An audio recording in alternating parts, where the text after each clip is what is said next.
3, 2, 1. 5 dick-shaped things. Wait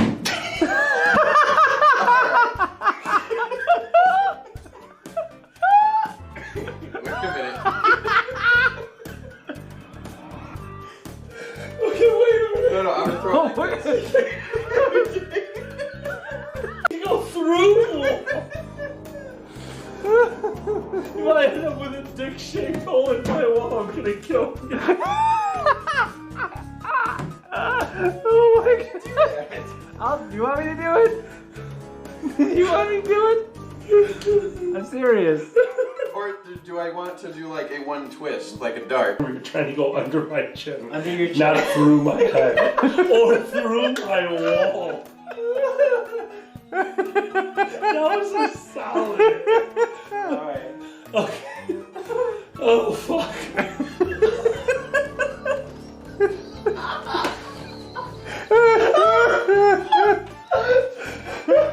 Okay.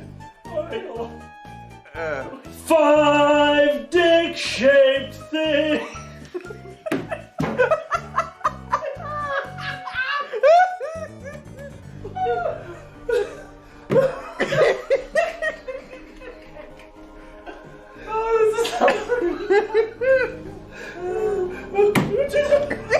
It's harder than me. What the fuck? Did you not put a hole in my wall?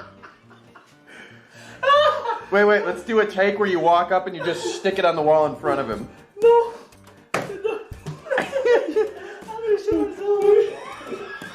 What did he say? I'm gonna shit myself.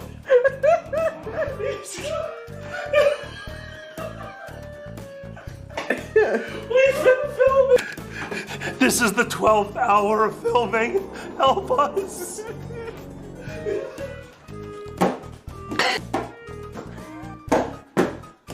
Five dick-shaped things.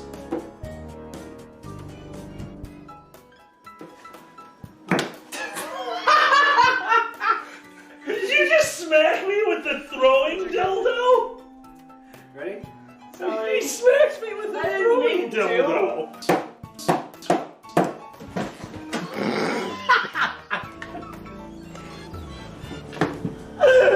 Let's do it. I think I just shook myself. What the fuck is that? You are Katrina. 5 dick-shaped things. 5 dick-shaped things. Yes! Yes! I I want to see that. Oh my god, we could have the longest outtakes ever just for this shit. Doing. 12 I don't hours. care if my hand was in there. I don't care. I don't care how much we fucked that up. Real talk, everybody. Those of you who followed me on FA with the filters off have known for a while that I love you so much. that I have had gender issues and bottom dysphoria pretty much my entire life, and that is a thing that's existed. And I'm sure people talk to me about it, and we've talked about it, and I've talked to my non-binary friends about it too. And that's when I first, obviously I always felt a little much on the spectrum, on the gender spectrum anyway. So them already felt natural. This was before that. So I did the podcast with you, and I chose they before that, before something else happened. So I did you can go listen to my podcast with Jagger. I think it's uploaded on your YouTube. Yeah, right? yeah. So that's there, and we talked about a lot of stuff. And after that happened, I stumbled upon that unbe person who said they were looking forward to their gender confirmation. I'm like, what the hell are you talking about? And that's a thing, because I had always thought I I'd researched it my entire life because obviously there's that thing, and there's like a thing in your brain that just won't go away, and you think it's wrong, so you don't want to sound like a freak. So, and so anyway, I found out. I said I was interested, and Gaius, who's out there, thank you. They're in the chat. Yeah, Gaius is out there. Thanks, guys. Mentioned like a couple years ago, like that's out there. That kind of thing is out there for non-binary people if you're interested, and just the fact that there's other people out there that felt like I do. I had no idea. I thought like, this is just like maybe I'm fetishizing something that I don't want to like come off as disrespectful to women or something like that.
No puppet, no puppet, you're the puppet. I'm Xander the Blue, and this is DNN. Recently on Twitter, also known as the Internet's Screaming Pillow, there has been much ado about the public wearing of pup hoods, which is this, not this. Debate has been so active that there has been a reappearance of the hashtag #BanThePenny because everyone is giving their 2 cents. Midwest Fur Fest is just around the corner, so we contacted a representative for comment, to which they replied, "Oh my God, the soda machine is broken again. Kill me, please kill me." Also on Twitter, comedian, podcaster, and roundhouse enthusiast Joe Rogan tweeted, "Does anyone know any good documentaries on furries? I'm trying to wrap my head around this shit." Some fans have recommended CSI episode Fur and Loathing, which is like learning Black History Month from The Birth of a Nation.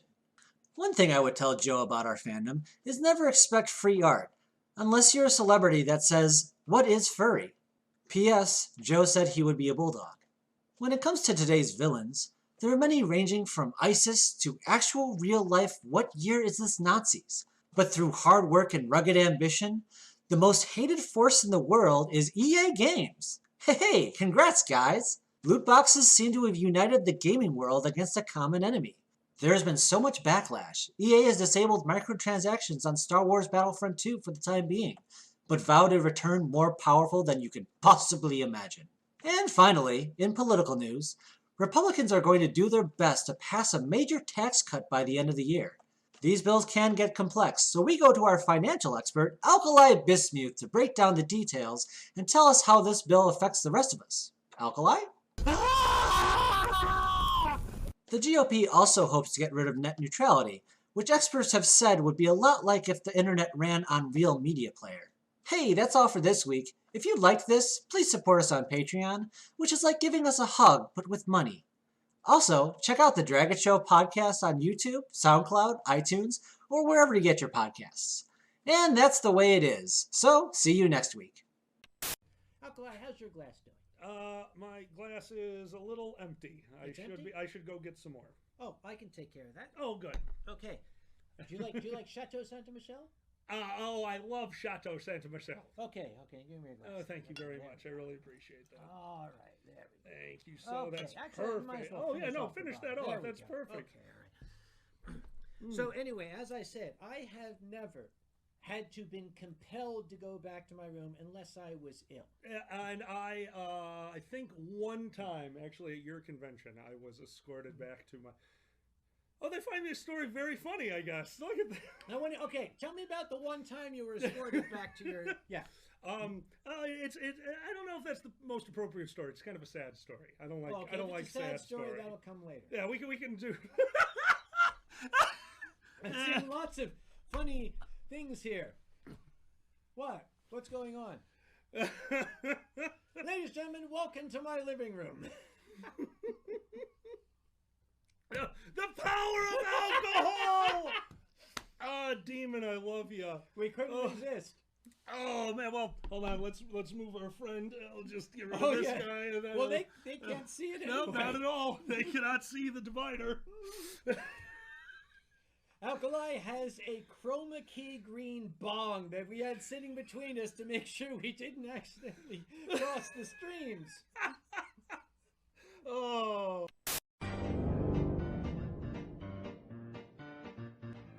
I love FurCons. FurCons are one of the few places you can say, hey, did you see that dragon? And people will not think you're on drugs. Pretty much FurCons and Chinese New Year. I want to bring a group of Amish teens on Rumspringa to a FurCon. Make it their first taste of the outside world. Better yet, we knock them out, put them in the middle of a FurCon, and then give them some acid. Oh, the stories they will have for Uncle Jebediah back at the village. They may not look at a butter churner the same way ever again. If you have not been to a FurCon, I have a few simple tips for you. Tip number 1. Pack some real food. I know the con suite is open, but pixie sticks and cheese balls do not a meal make. Those aren't even on the food pyramid. Those are like buried with the slaves that built the food pyramid. Of course, eating out is always an option. And yes, I do mean restaurants. But you want to make sure your group isn't so big that the only thing you'll be back for is Uncle Kage's hangover. Plus, if your group is too big, you might be waving to the people you wanted to hang out with from the other side of Chili's. Tip number 2. Be nice to the normies. FurCons often share space with normal people, holding their own meetings and conventions. So try not to horrify them too badly. So be nice and maybe they'll be back next year. I actually hope to be at a con that shares space with the rehab group. That way, the heroin addicts could literally chase me. Tip number 3. Above all things, enjoy yourself. If you take yourself too seriously, you're missing the point. Remember what George Carlin or Bill Hicks said. Life is a show or a roller coaster. And there's nothing worse than someone who won't stop bitching during your shoulder coaster. It's easy to forget, but if you're watching this, you've already won the genetic lottery. We get to have things like running water and cell phones that would make Gene Roddenberry jizz in his pants. So don't take yourself too seriously. I have friends with albino personas and I call them animal crackers. And they call me blue balls. It's fun. And that's all I really wanted to say. Hey, if you did enjoy this, check out my podcast that I co-host, The Dragon Show, a weekly furry comedy podcast, or just check out the other highlights on this channel. See you later.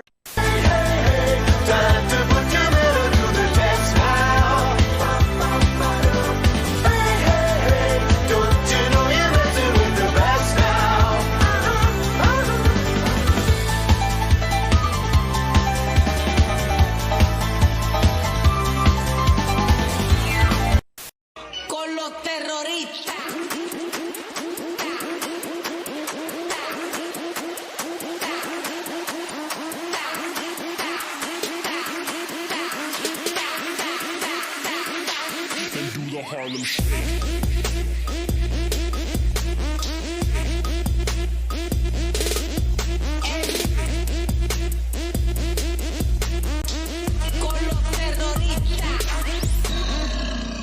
Last fucking gay popcorn.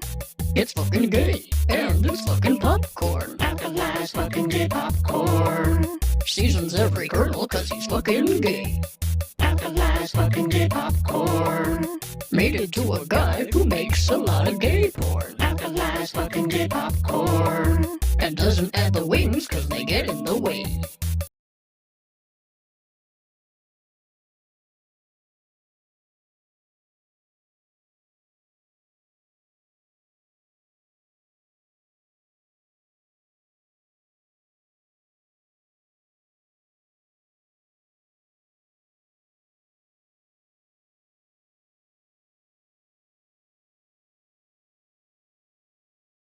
Straight into it.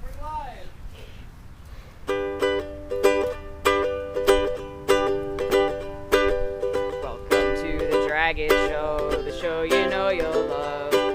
We hope you stick around for the madness because we got all sorts of surprises coming your way. You'll hear of them all if you decide to stay. Welcome to the Dragon Show, we got tons of laughs to spare. We're aiming for 10,000 subs and we're almost there. When we reach it, we'll throw the coolest carnival. We'll celebrate Year of the Pirate and the Blood Ritual. Welcome to the Dragon Show, we brought that booze to share. And enough fizzy cherry cola to make our problems disappear. We got fizzy cherry cola, the blood ritual, dick-shaped things, and so much more. So sit back, relax, crack open a beer, cause there's Annie the Blue and Alkali's not here. Hello, everyone, and welcome to the Dragon Show with our special guest, Status Ferret!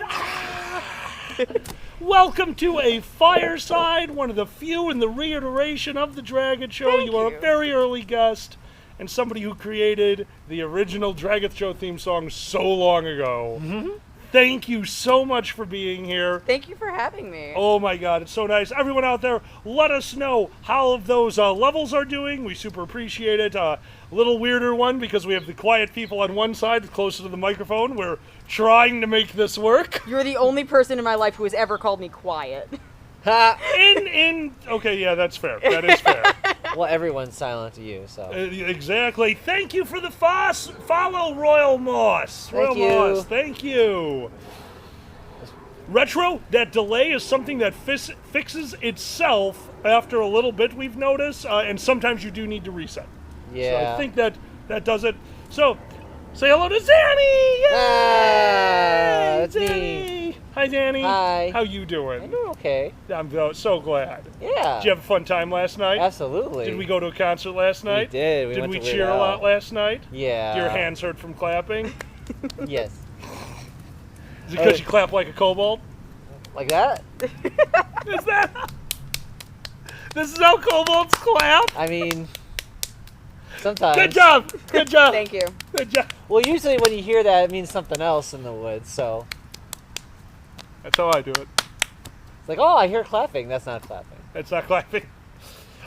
Slippery. Status came out to Chicago and was kind enough to take us to the Weird Al Yankovic concert. And wow, was that incredible. But before we start talking about that, Zanny, would you be so kind? Yes, I have announcements. Yeah, Zanny's going to take care of the announcements because we realized me reading from as far away as we are, horrible idea.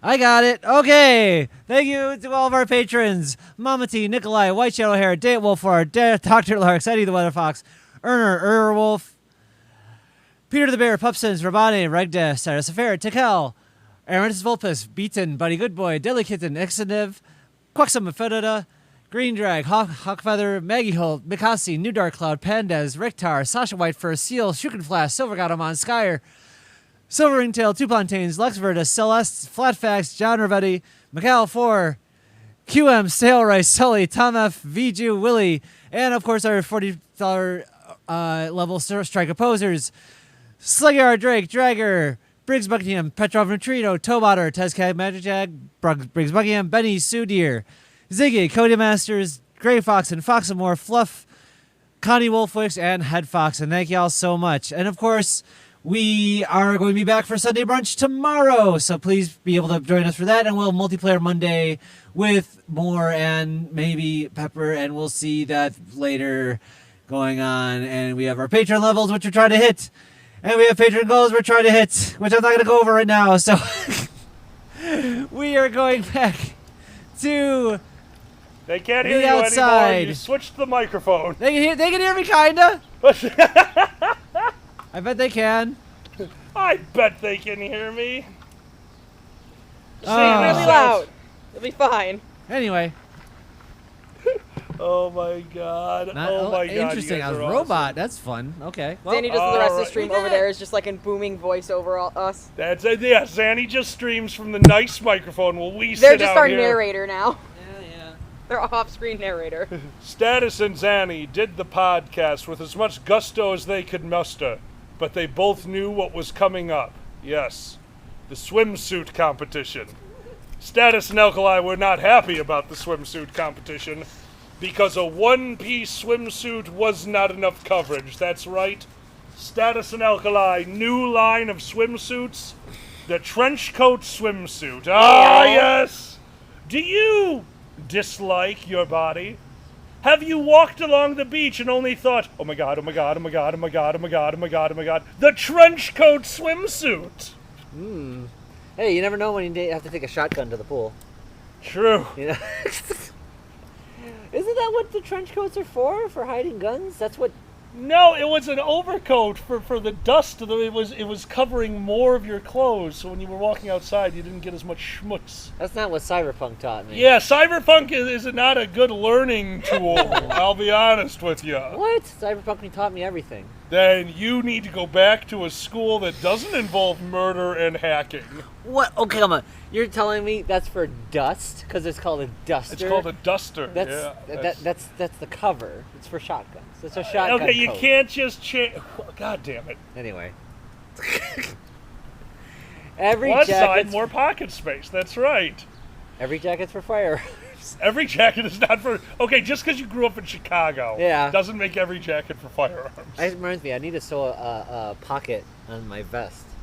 Because I need one more pocket. You need just one more pocket? I need one more pocket. That's all you're missing. I could add more pockets. You could just have more fanny packs. Yeah.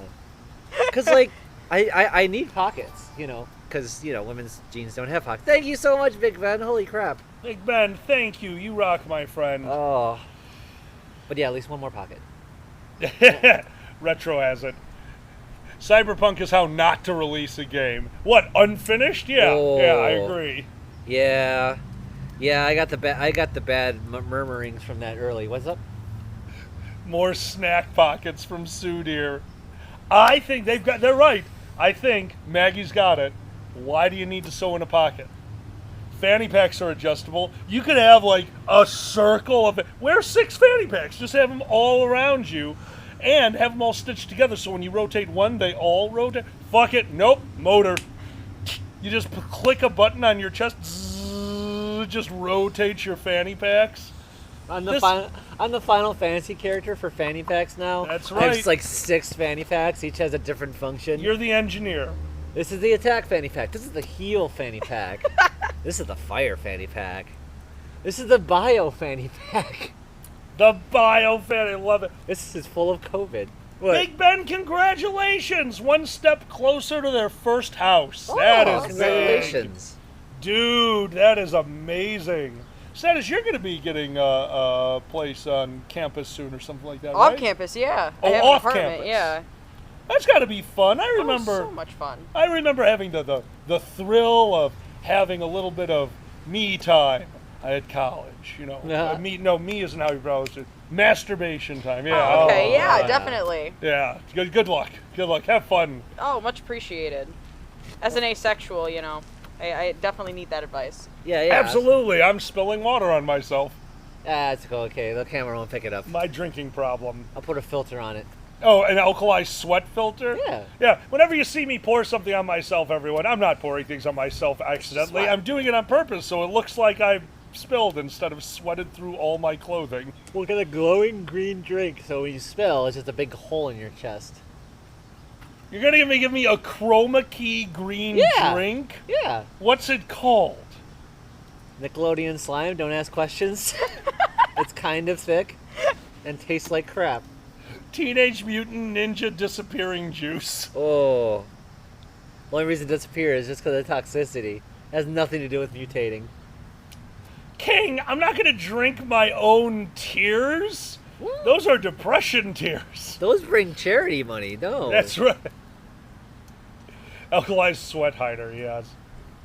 Well, Status, we are so excited to have you on. Something big happened recently to Yes. you, didn't it? Can we talk about that for a little bit while I increase the fire so that we all dry off from my water spillage? Yes. So I am putting out my first official album in August, which is insane, and I think 6 days after I opened the Indiegogo, it had hit our $500 goal. Hell yeah. To put out the album, and it is now over goal, which is insane. Awesome. Yeah, I am extremely excited. It is 10 original tracks, 7 of which are brand new, never heard. 3 are remasters from songs that I wrote back in my early teenage years. So I'm so excited to put it out. Hell yeah! Congrats. Thank you. you. Let me get the link up there real quick. Thank you. Okay. I'm gonna get the link up. They're for gonna that leave me Indiegogo. alone on camera. This is a bad idea. I can't find my fire poker. This has become my podcast now. You cannot have it anymore. My fire poker is missing. Use your hands. Yeah, thank you. You're very welcome. Oh, that's right. I asked the fire a question. Did you ever tell you what happened when Johnny got me this thing? No. Their wife asked, it was like, oh, is that one of those Ewokis? And John's like, Ewokkie? What is... Tomahawk. Yep. This is a Ewokkie, according to John's. It made me so happy. That is hysterical. Mikhail? Oh my god! Zanny.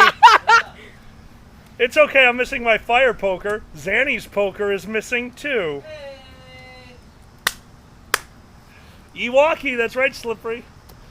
So that had to be really kind of like, I know that when we did our podcast and actually hit our goal that first month, like, we lost our mind. But we've been doing the Dragon Show for a decade. It was just surprising to see the support. You really kind of threw yourself out there with this one. I took a wild gander. I sobbed for multiple hours after that. It's incredible. I still am having a hard time wrapping my head around it. Oh yeah, no, it's to be able to do something creative like that. There's a certain it feels good, doesn't it feel good? Oh my god, it's insane. I am so glad you're putting yourself out there because that's the hardest part you. about any of this. Like, Zanny made me do the first Dragon Show. I was like, no, who wants to listen to this shit? A decade later, like 20 people want to listen to that. This is great. I'm in. I got. So the tunes are in the progress of being recorded right now. I have rough demos of 8 out of 10 of them. So much of what I do is MIDI instruments now, so a lot of it is just going back through it and adding it back in. So it's in the process of being recorded.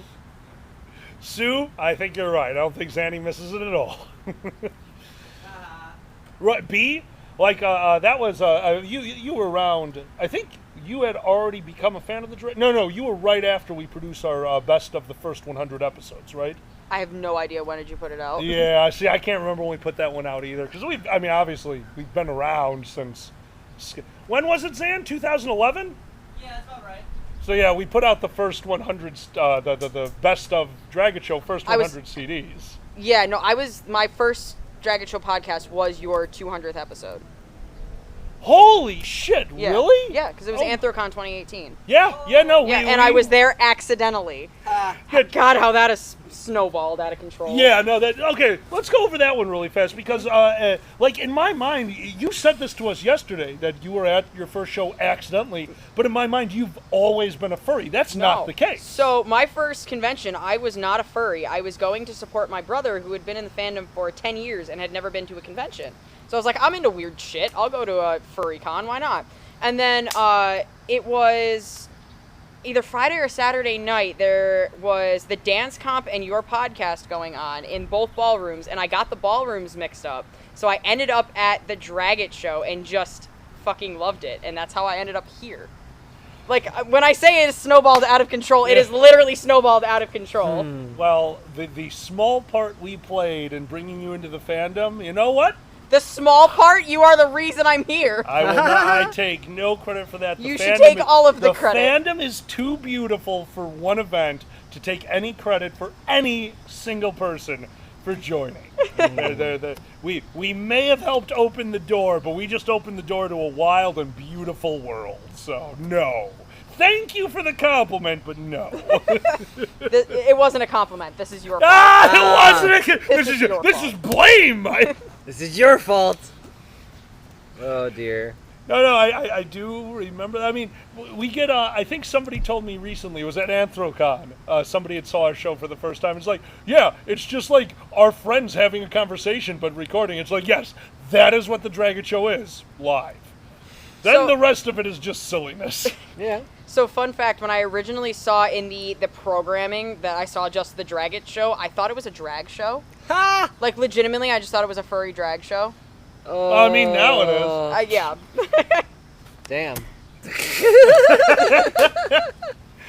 we slowly made it happen, and then you ruined it by now it's not drag anymore. Yeah, I don't know if I can do drag technically. I have no idea Anyone any can of do the drag. rules. It's true. That's there true. There really aren't any rules. There Drag are is rules to beautiful. drag. All drag is an exaggerated form of expression. It's amazing. No, you're right. You're right. Yeah. Wait, really, Biggest? Is it extra? Then it's drag. Biggest said they weren't really active in furry until 1997. I don't know why I thought you were earlier than that. That's still old school, though. Yeah. Oh, definitely. I wasn't even alive yet. Wait, say again? I wasn't even alive yet. I wonder how Biggest found it then in 1997. Yeah, how do you find a note on the floor? 1995. A note on the floor. Do you like animal people? This way. Oh, right? They said yif nut. Wow. Yeah, okay, all right. I remember when people said that word unironically. Oh, right? That's how old we are. Yeah. Excuse me, kind sir, I was wondering if you'd like to come back to my domicile that I have rented for a grand total of 2 days, for we are in the early parts of the furry fandom, and we show up to cons Friday, Saturday, and skedaddle on Sunday. Would you, care for a yiff? I'm just wondering if your genitals would like to meet mine in a collaboration of yiffing. In the vestibule? Possibly in the vestibule, but definitely not in the vest. Sex will be done nude or in fursuit, only yiffing. Well, I better put away my tea cozy collection, otherwise. No, wear it. Loincloths must be dainty and see-through. So, my doily!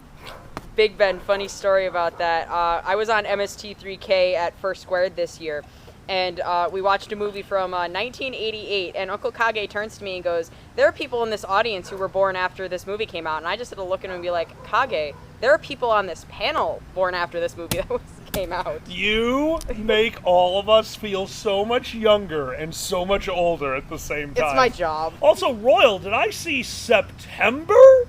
Royal's been a furry since September. Welcome to the fandom, my friend. In 2000, I found life, Richter. Biggest.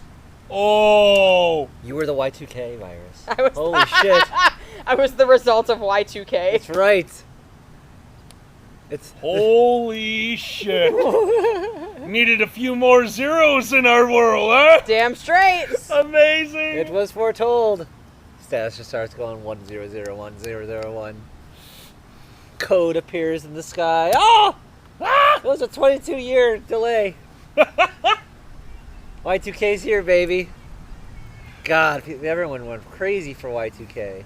Oh, God, I loved Y2K. You didn't get to experience the stupidity. No, I got to experience being born. Yeah. So. How was it? Terrible. During Y2K, 0 I out can of 10 imagine. would not recommend. Like, I'd like to go we back. can't deal with this child. Our computers might erase our bank accounts. It was crazy. See, I was born in late 2000, so it was probably my parents' celebration of surviving Y2K. Oh, nice. What you don't know is very lots of stuff happened actually at the delivery. The robot delivering baby became a communist with the new code. Yep. It just flipped out of nowhere. All babies are equal, and just shuffles the maternity ward around. Oh shit! It begins. That robot is shuffling babies. That robot doesn't know the genders anymore. It must be woke. Shut it up. Shut off the robot. It's too woke. Status? Vika says they have con shirts older than you. Damn. That's impressive, actually. I don't know what my oldest con shirt is. I lose them too often. Or they get, stained. But I paint! Because you paint with those on. Anyway. Retro? As we always say, don't get drunk, get tipsy. Enjoy a drink. You don't need to get drunk. That's no fun, because then you get hungover. Yeah. You don't want that punishment.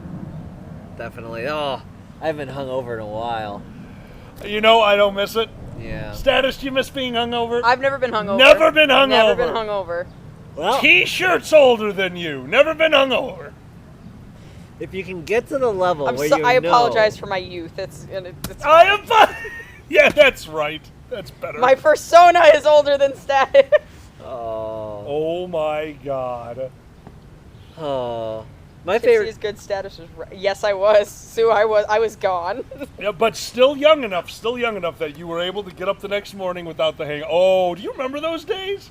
When a hangover was like an inconvenience? Oh, yeah. Like, we definitely have gone, like, probably a decade ago, at conventions, just went hard all night, woke up the next morning, was like, oh, this is gonna suck today, Mylanta. Ah, here we go. Yeah. Now it's like, oh my God, last night I was visibly in the same room as a bottle of scotch.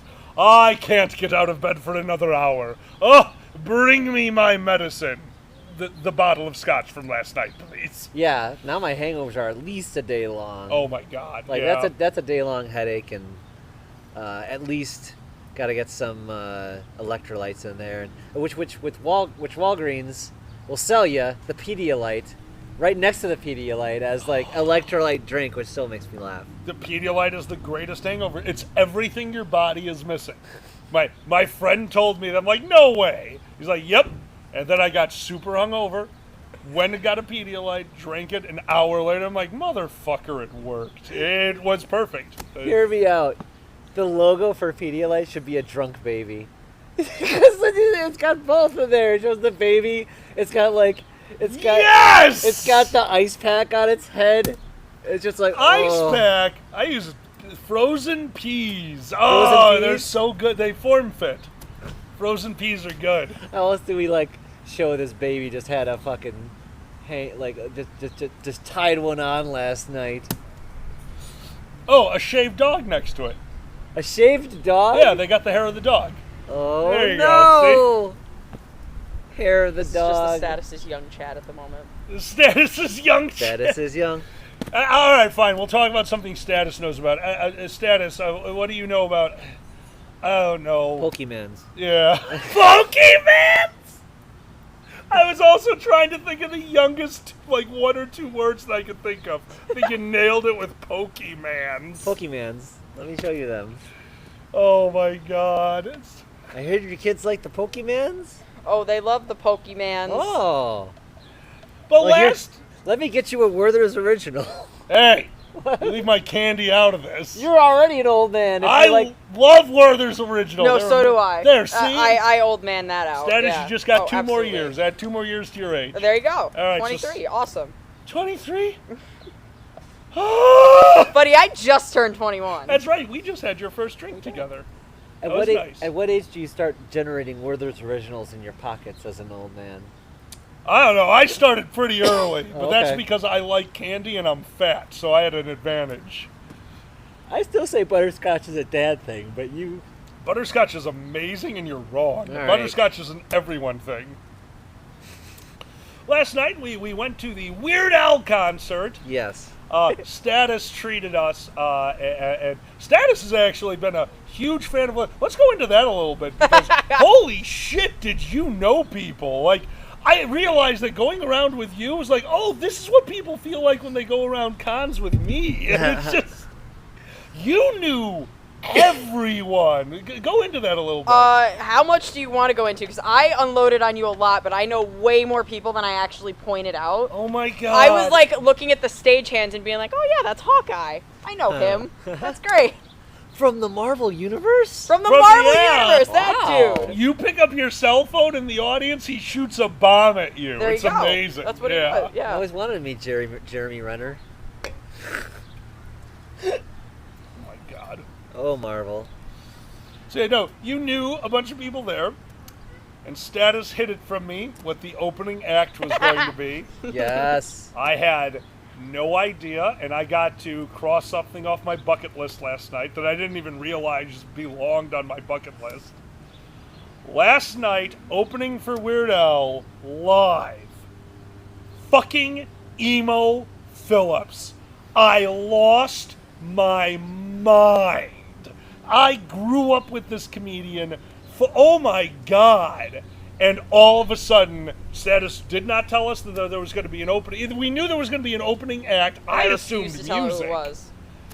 3 stools and a carpet set up on stage, and out walks Emo Phillips. If you've ever been to my open mic, one of the constant pieces of criticism / advice I use is own the stage. It is so important to go up there and make the stage your own. Emo Phillips went so far above and beyond. Worthless props.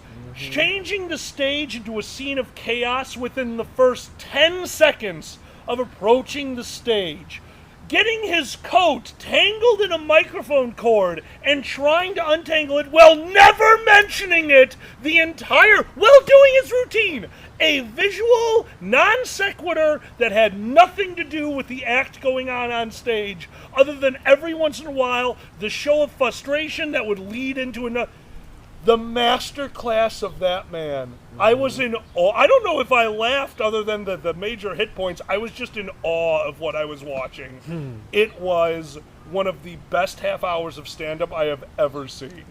And you knew one of the jokes. Like, I did. I wasn't ready for any of that. Oh man, it's funny. It was the one. I'm not gonna say what it is, but I recognized it from way before. It might have been from Johnny Carson, or I don't even know. But it was definitely one of those. Here's Emo, and here's one of his big jokes, and it was so cool to see him close with it, and like you said, all the beats and all the you could tell he knew, and he's been doing this forever, and that he's kept doing it, and that he's got this down to a T. I have to imagine, because I've opened for Kaga, but to be at the level that he is and say, oh, you're opening for this major act, you have half an hour, go ahead and do your tight 30 because you've been here for 30 plus years in the industry. His tight 30 is better than almost anything I've ever seen. Like, oh yeah. It was up there with any classic stand-up comedian. I was really blown away. I can't believe that was 30. It seemed like it went so fast. He was on the stage and off the stage. He made a giant fucking mess, made it brilliant. The transitions, the nonsense, everything that man did, and then it was over. It was like, it's time for, now we get to watch Weird Al? Yeah! I'm good. Yeah. Uh-oh. What's up? Our chat just went out. Steam Link. My computer went down. You have to keep going. Sorry, everyone, we just lost the chat. I will be getting it back. We don't get to talk to anyone anymore. Oh, no. Hello, everyone. Yeah, we can't see the chat for right now, so we're just gonna look at the fire and comment on it and the smoke. It's inside. It's All my right. computer. Good luck. I'll be fast. You got this. No, I know the problem. This is an easy one, I think. So, Status. Yes. Do you want to mention any of the things that... do you want to mention any of the things that caught you off guard from the concert, or want to... Oh my God. So, Dare to Be Stupid. Yes. Knocked me off my ass. Because, I walked into this concert knowing exactly what I was walking into because this is what I do. Mm-hmm. I did not expect that. Yeah. He did Dare to Be Stupid in, the style of, a jazz lounge.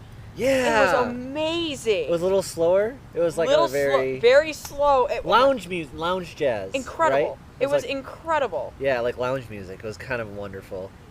Way slower. It was completely different. Amazing. Just absolutely amazing. And it's funny. It's like you could tell he's been doing this forever because, like you said, these were the songs that weren't. Yeah, they're all originals much. and they're the I guess B-side hits kind of stuff. the less popular songs. The less popular songs. And just like that was the whole concert. And what a boss move. And like to make that. What's even like some of your favorites too. Yeah. You know? They were all my favorites. But what's even more amazing is this is the second time he's done it. Alkali was super jazzed to hear Biggest Ball of Twine in Minnesota. Yeah. It's like one of his favorites. Such a good song. Which apparently was on the UHF soundtrack and Yes. wasn't in the movie. Yes. That's funny. Cause Might have been a cutscene or something. I don't know. But yeah, it was on the UHF motion picture soundtrack. You even did for 5 seconds the Let Me Be Your Hog. Yes! That was on the radio and that got cut off. No, that's the whole. It didn't get cut off. Part. That's the whole song. Yeah, baby. And that was it. All right, now our next song. Yes. Oh God, no! I could go on for hours about that concert. Absolutely. It is amazing. This is my 7th time seeing him, and he was just as magical as the first. Definitely go see him if you have a chance. Like even if you know all his songs and everything, is- you're gonna see something that you haven't seen him do before. Yeah, I know he is incredible. He's really good about like keeping it fresh. I could tell. Because you know. Yeah, well, it's you've a been doing different it set that every long. night, yeah. You're like, okay, I'm gonna play the hits. Because some people. Now I'm gonna play the not hits. It's great. Yeah. Some people just don't change. You know, No, exactly, exactly. You know God, what I you hope get he never changes his act. He needs to stay just as demented every single. Well, yeah. That's the thing. Like, I think he does like slightly change it so you do see like new shit. You would like you saw. Like, yeah. Right. Yeah. You know exactly. Oh, Alkali's still getting the chat for us. We'll see if we can get Just watching the little avatars up there. Oh yeah. Look at them go. Look at them go. Look at them go. Look at them go. They're flying Look at the above little us. dudes. Yeah, I don't know if I wanted to put them below us or above us so we can go on and pet them. Above us. Well, They're above us, they can They poop will on our always be heads. above us. Yeah, you like that? You like Yes. them above us? Okay. Keep them above us. That's You fair. reach up and squeeze them. Yeah. Give them little pets. I was hoping it wasn't too like claustrophobic or anything. I think it's great. I was wrong. What's up? The computer fucking updated. What? It just didn't update. Ah! That's terrible. I'm sorry. It's okay. I know how to fix this. Damn you, Windows Update! That sucks, dude. I'm I just sorry. need to restart 2 more things. Keep going. You're good. We We're just can do this. high-fiving the angels, which are little dragons. High-fiving all the Yeah. angels. We're giving them little head pats. It's fine. Head pets. Oh. They deserve it. Getting out of the shot. So you're sweating from the heat. You need the business casual shorts. I know you're not a big fan of the shorts. You say business casual shorts? Yeah. Business casual swimsuit? I know you want the poncho, but hear me out. You can get the like one piece. Okay, you don't want tight. I know. I joke about this all the time with my coworkers. I work at a bank, and we joke about wearing business casual shorts. But I'm talking about right now. I want a business casual mullet. What? I want to grow out my hair and make it a business casual mullet. I don't know how it's gonna happen, but it will. You have to hide the party in the back. I think that's the Business in the front, and then just nothing in the back. Like you need a like maybe what do you put like a like the shower curtain. You know how some people have a shower curtain on their head? Just attach a shower curtain to the back of my head. It's a curtain. I'm sorry. We didn't start this thing where, women, they're too pretty. We have to put a fucking shower curtain in front of their faces or you might just, your dick might explode. What the fuck, Zanny? What? I didn't start it. They're like, here's the ninjas. We have chat again. I do like, shower curtain behind your head. Shower curtain behind my head. Business in the front, shower in the back. Yes, hon. Yeah. You have chat now? Yeah. We have chat. So we're talking about shower curtains behind your head to hide the party in the back. I'm gonna get a business casual mullet, but we gotta hide the party in the back. Gotta hide the party. A nice, a nice, classy red curtain with the golden bar that's attached in your ears. Oh no, yeah, you can hook it around your glasses. Nice. Well, we're trying to be. More! Hello! Hi, More. Okay, hear me out. Okay. I wear a top hat. Okay. Status, you wear, what is that called? Is there a name for that style? Trapper hat. Trapper hat. Yeah. Okay, you wear a trapper hat. And Zanny, I don't know, you could start wearing a yarmulke. So I don't think you could. I'm not, you just could. I could. You could. Hear me out. safari flaps. What are Safari flaps on the back. We just start adding them to other hats. Why do safari hats get to have a curtain? Status, hear me out. Not all heroes wear capes. Some wear safari hats. Some of us will just wear hats with safari flaps. Okay. There you go. Yeah. It keeps the sun off the back of your neck. It hides the mullet, which will slowly grow down to your ass. Here's the thing. As we were talking about the business casual mullet, but I think we're just veering farther into things that are not business casual. Excuse me. If I walk into a business meeting with a safari hat, the first thing they're going to ask me is, you want to kill a lion? The second thing they're going to ask me is, how much of my business can you take after killing that lion? And I'll be like, we don't kill lions. And they'll be like, didn't you follow Yellow Big Bro? I'm like, yeah, and then I got attacked by a bear. And they'll say, oh my. You're like, that's an executive adventurer. An executive transvestite. That's right. I got ashed in the face. Yeah, no, I'm trying. No, it's okay. You're not controlling the winds. Business in the front, colonialism in the back. That's fucking hysterical. Who said that? Slippery Stallion. Slippery, that's great. I mean, wouldn't that be the business part? But like I said, no, that's the upfront business. the cover business. In the front, safari in the back. Yeah. It's a business everyone's happy about. Like, oh, they bounce balls for a living. Yay. But behind the scenes, they choke children. You need some marshmallows for that fire. I agree, Retro. We had s'mores recently, actually. We did. When we were at Pepper's, we had s'mores, and we saw the difference between people who grew up around fires with s'mores and Zanny. What? You did good. I'm joking. How many times did you light your marshmallow on fire? No, I light my marshmallows on fire on purpose. I love the carbon flavor. Zanny is heating it perfectly, by the way, that perfect brown. But they don't know to rotate it so that it doesn't just collapse into the... So we're watching the marshmallow fall, and I'm like, what do I do? And just like slowly moving the stick with you accept your fate at that point. Well, it was just a big old white testicle at that point. Yeah. It was just hanging down like this far. The hang on that... Two of them. Third one can be removed. It's fine. the hang on those marshmallows are just like, yeah, that was like, oh my god, give me something, because I used to be like you. I used to burn my marshmallow because I'm impatient. Mine isn't the impatient. I like the carbon, the chewiness of it. I just think didn't is care. delicious. Yeah. You just didn't care. That explains so much about me cooking for you. It's like, Sandy, do you notice the subtle hints of it? No, delicious. I'm like, well, I made this so that in the back end. Shut up, food. I'm like, all right. You come out like, Zanny, if you know, where's your meal? I ate it. Oh, God, you are so fast sometimes. So our normal routine is I make dinner, we bring it outside to the garage, and then I go in and I grab the accoutrements, butter, salt, whatever we need. Very rarely, but every once in a while, especially on the smaller meals, I'll come outside and Zanny's plate will be clean. I'm like, this is the butter for the bread. I'm like, I'm good. Bread gone. I'm pretty bad. That's the thing is like, unless I think to eat, it's usually the first thing I've had to eat in like forever. Oh yeah. And then I'm just like, Oh yeah, no. Is that John the Human? He did that diet for a while. That was what? On 18, off for 8. The other way around. Off for 18, on for 8. So basically, he would fast for 18 hours in a row, and then he would be able to eat whatever he wants for 8. And he would get himself sick, and then he would fast for 18 hours. So me and Zan didn't realize, but we were also doing that, just not on purpose.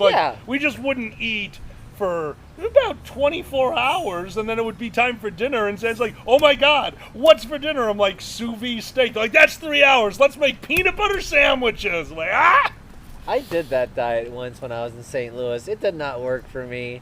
They highly underestimated what I can put away in a meal. It's like starving yourself. You're like, yes, I could have at least 2 more meals right now.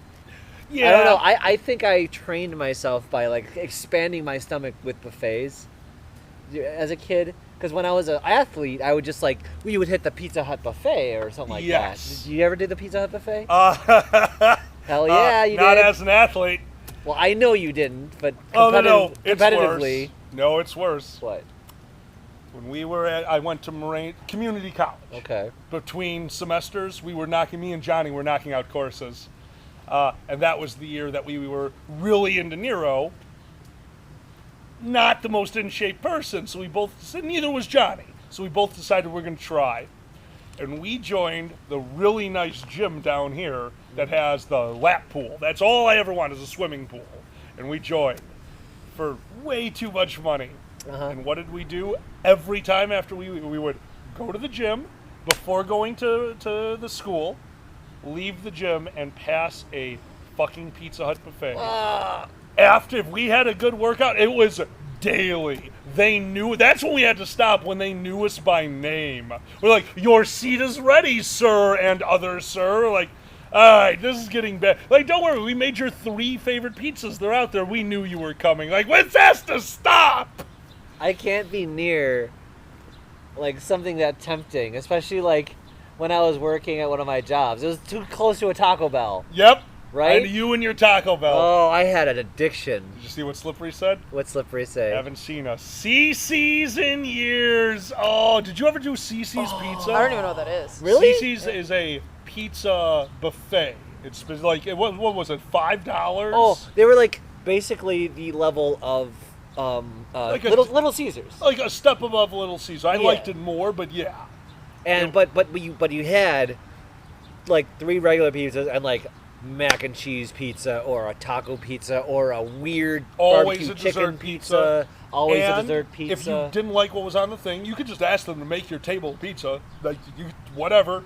Yeah, CC's, when we did, for the moment we had a fur meat at a CC's, I'm like, they're going to close this place down. You cannot let 40 furries descend on a CC's for 4 hours and just keep eating pizzas. Number 1, we're going to shit on your floor. Number 2, that is way too much pizza for us. That sounds amazing. We should buy out It was. CC's. Call it Cobalt Kitchen. Cobalt Kitchen! They'll expect the food to be terrible because it's better than my Cobalts. Yeah, I just let you light the oven. That's why the kitchen's on fire. Well, it's like, yeah, that's about right for that kind of pizza, but it's cheap enough, so it's like we can take over the CC's model. But don't get me wrong. The CC's model is good. You can do good pizza and still, like, yeah, we'd probably have to move to $6 or $7, but a really good oven, a really good brick oven, like, there is no reason you can't have some solid buffet style pizza. Absolutely. The crust is what matters. Like, the toppings on the pizza, if the toppings on the pizza are okay, fresh shaved mozzarella, number 1. Like, CC's, you can tell, is just getting a big bag of big processed mozzarella. They're probably doing it from a restaurant store, so it doesn't have as much of the ingredient on it that's for declumping that you get in shredded cheese. Switch to a block of mozzarella. Yeah, somebody's got to shred mozzarella for a fucking hour, but right away you're going to increase your pizza better. It melts better. Like, little things like that. At $1, make it a $6 or $7 buffet. I'll tell you right now that I could make a CC's that people would orgasm Well, over. let's be fair. You put fucking extra mozzarella on every pizza we have. You're like, I was like, nope, this isn't good enough. Like, all right, fine. That is 100% a lie. But like everyone knows, Annie is lying. I do not put extra mozzarella on every pizza we have. Sometimes I'll use buttercuts. Sometimes I use a weird blend of cheeses. Once I had extra Parmesan, a block of Parmesan, way too much, and I knew it was going bad. Fuck it. It was a layer like this of Parmesan. The pizza came out crunchy and brown, and it was one of my favorite. You hated it. I'd like to shit in a week, okay? You don't need to shit. You have pizza. You're like, oh, the cheese. Fuck. Status, what goes on a pizza? Jesus Christ. No, Jesus Christ. Jesus crust. I mean, yeah. There you go. All right, what are your favorite things to put on a pizza? Oh, my favorite pizza ever is buffalo chicken and pineapple. Ooh. Oh, fuck It's yeah. amazing. Fuck amazing. yeah. Oh, that sounds good. That makes Buffalo sense. chicken and pineapple. Yes. Yeah. That sounds like it would go so well together. And then the creaminess of the cheese. Yes. Oh my God. Okay, And we're it's a trying New York that style one. pizza, so it's just basically all cheese at that point. Oh, Nice. oh. So good. The one thing I don't like about your pizza, I like my cracker crust. If I do a thin crust, I want that crust to be crisp and not foldable. Y'all got pizza lasagna. I don't want to hear shit. I, from no, you. no, I accept that. Are you poking at our big deep I'm dish? forever gonna be poking at your big deep dish. That sounded weird. Sorry. I'm forever. Anyway. Don't Crime get me against humanity. Yeah. Welcome to New York. wrong. Yeah, fair enough. Have you liked any of our cheese wheels, if you will? I mean, I like it. It's just not pizza. I wouldn't Oh. qualify it as pizza. Why the- Because it's lasagna. It's a. If I have to What? eat it with a fork, it's not fucking pizza. You can eat it with your hands. Not really. Oh my god. You can totally eat a Giordano's pizza. You can eat deep dish pizza with your hands. Oh, pineapple goes on pizza and burgers. It is amazing on burgers. Oh, I now we're arguing about. totally get the haters out there, and that's fine. Like, to each their own. You eat what you want to eat. But I will say, once you get into the cross flavors, when you get into complementing flavors, that's when you start getting into pineapple on salty. Do they? Pineapple on pizza, pineapple on burgers. Oh my god, it is so good. In Hawaii, do they just say us style pizza? A style pizza! Is that a thing? What is the name? Is it Lohomo? Lohomo? Lohomo? The Hawaiian comfort food I make you guys every once in a while. Rice, burger, a fried egg, and the greatest gravy ever made. That one. Oh, you learned that one. Somebody I like that. somebody in the chat knows the name of it. I'm blanking. It's like Locomo something. Oh, yeah. Yeah, it is a Hawaiian comfort food, and now I'm realizing that it's missing pineapple. I can think see a the little bit of pineapple in sweet in there. There it is. Somebody's got it. Alkali. Fucking. Here's the recipe for this like ancient like fucking like culturalness. Like you're missing the pineapple in Missing there. the Like pineapple. you just go to the. I think you're there. They're like, what the fuck, dude? I'm sorry. Fuck your culture. I like food. This is, It's like you missed the pineapple. in you're there. missing the pineapple. Did you forget the pineapple in there? Isn't that just the entire story of Thanksgiving? Yes. Oh shit! Shit. Okay. Appropriating? I take back my previous statement. Holy shit! That's hysterical status. It's just Like- Thanksgiving. Well, tonight we're doing the exact same thing.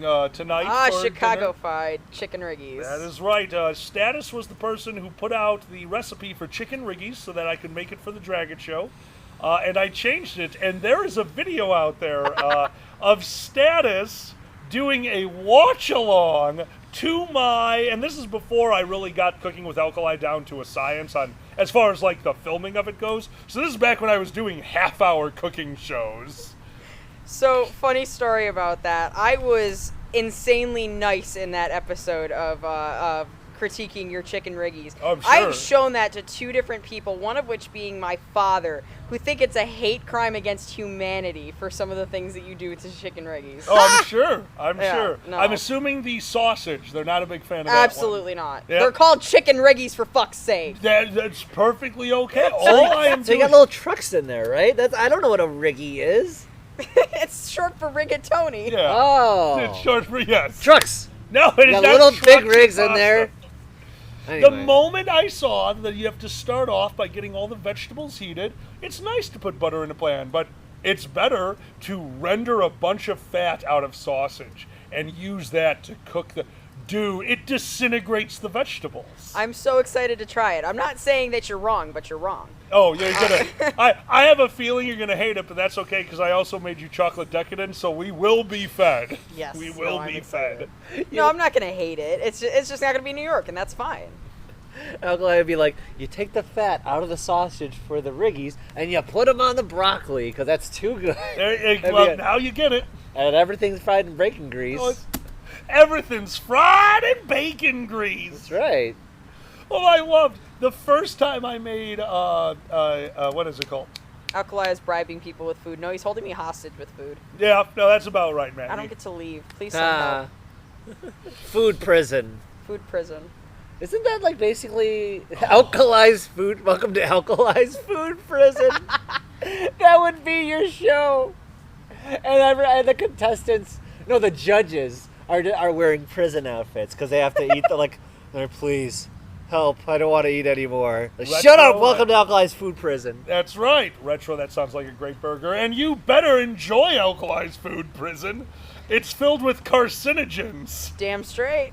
Do I get to play the guard that inspires them?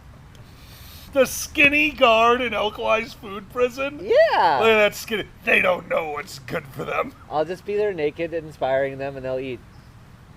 This is something to do with the Wes Anderson movie we just saw. We must paint her. Just using the ketchup. That's right.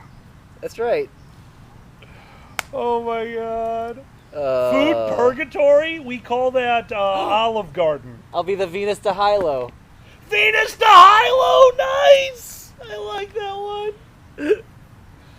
You know, sooner or later, that's always been a goal of mine. Like, the problem is finding the place to have 2 kitchens with enough space to have all the camera angles I would want. I do want to do Dragon Show Iron Chef. Oh, hell yeah. Dragon Show Iron Chef would be great, because we need, and I will find the most pompous judges imaginable. Just hear me out. Yeah. Okay. Okay. Cooking contest of First Squared, challenging you. That could be fun. Oh my god. If you figured it out enough ahead of time, you could basically do an Iron Chef. Oh, well, the problem is where do you cook?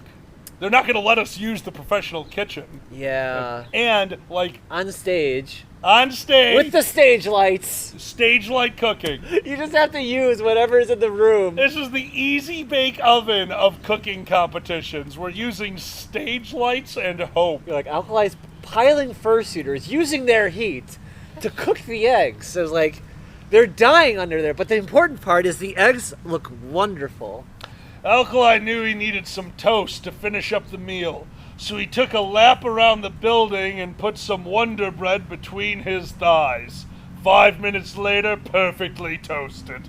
You get into the panel, you lock the doors, it switches around to Alkali's food prison. No one may leave! No one leaves! Until you make me a Krakenbush. He's usually so nice. What is this? He's hungry. We all get jumpsuit. We all get jumpsuits. What the? I have cellophane. Oh my God! We're in the splash section. The splash section. There's always a splash section for like Blue Man Group. This is hot oil. The splash section would be 3rd-degree burns. Okay, you better get that tarp right there. Might be thick enough. No, it is not. There are raccoons living under there. Oh, are there? Sue, I love this idea. What? Sue says there are 5 entry points into their kitchen. That is 5 angles of camera. We could do this. Can that be part of Alkali's food prison? It's like if you're good enough and you escape, you win. Like that. That's one of the ways to win. Yeah. Food.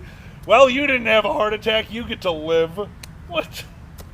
No, you just don't get to. You just don't have to be judged. You're like, oh, one of our contestants, Andy Dufresne, through the wall. Good on them. Good on the whole audience. Oh, I'm sorry. I'm sorry. Let's see what they prepared. Ah, yes, kobolds. Kobold clap. Oh my God. I still say if you hear this in the wood, it's not clapping. Yeah, it just means you're at a gay campsite. That's a kobold applause. A gay campsite, yes. Oh, everyone, welcome to the Dragon Show, where I'm apparently kidnapping people with food. It's a food prison. It's good. Oh, Sue! What? That's such a good idea. 3-way battle. Ooh. Me, Boozy, Benny, Jambalaya. Fuck me, that's a great idea. For jambalaya? Jambalaya. All 3 of us make our own. All 3 of us have very different recipes. A triangle of... And this time, as Boozy said, rightfully so, I will make my own fucking Cajun seasoning. But we have a really good spice store. The store-bought one by us is good. We'll call it Triangle of Triglycerides. I don't even know. God damn it. Are there triglycerides? I don't know. I mean, so status. For my cooking, it was my mom, obviously, huge. My mom's addition to my cooking skills was timing. She was the master of getting everything out at the same time. I love Morimoto from Iron Chef. That is somebody that I watch constantly. I've seen all of their episodes. So you're a musician. I am. Where did yours come from? Like, I've seen you do cover songs, I've seen your originals, I've seen you make a plethora of fucking theme songs. Where did all this come from? I was born. That's Fantastic. I was born. No, I don't know. I mean, what necessarily are you asking? Like, who did I watch and be like, yeah, this is what I want to do? Can you think of a moment where, like, a performance was like, oh my God, that was amazing, and it really, like, I don't even mean move you. Last night watching Emo Phillips, all I could think of was what I want to do with my stand-up. Using that moment just made me think internally, like, holy shit, that was so incredible, and it just put me in the mode where So did you ever have one of those? Have you ever seen a show, a musician, or I mean, fuck anything that just really got you into that mode of like, I want to create? The earliest one I can think of was an Elton John concert special. Oh wow. Yeah. I don't even remember anything like significant from it other than just him sitting like on a stage, and it looked like there was like audience wrapped around the entire stage, and just thinking, yeah, this is what I want to do. I don't know. I don't really necessarily have that one moment. You know, I talk about AJR a lot, but because their shows are just unbelievable. You have really gotten me into AJR. Oh my god! Yeah, I'll have to show you more. They are unbelievable. They are fun. I mean, the other one is obviously just Weird Al. I mean, he really was kind of the big the big catapult for me. Watching his stage presence is, yeah. You'd mentioned how many of those you've seen, like since 7. 2011. Yeah, exactly. So, yeah, I can't necessarily pinpoint one specific one. Did you ever? Oh, no, this is just me. Because there's both the like, that is what I want to do for other people. Like as far as that inspires me, I want to do that for someone else too. As like that, they made me think. Or well, as far as stand up for me, like oh, that's what I want to expand on for other people too. I love how they did that for me. I want to do that for someone else. But then there's also the one like, oh man, you see the other one's like, oh, that's not that great, and they're on stage. I could do that. Did you ever have one of those too, where you're like, oh, you know, if they're on stage, I can go up and well, it kind of the piggybacks. first opening act from Patton Oswalt. Yeah, I'll never forget that. Status. I wish you were there for that. But it piggybacks off the first one because you're just like, yeah, that it could be that I could at least try to do what they're doing rather than this. Exactly. You know. Oh. And it happens. It's hard. Comedy's freaking hard. No, it's near impossible. But that man just went up there and no, not okay. You don't go up and he had 15 minutes. He had a 15-minute pre-opening act. There were 2 opening acts. He spent the first 5 minutes doing jokes. Okay, he's a stand-up. He did jokes. It wasn't for me, but whatever.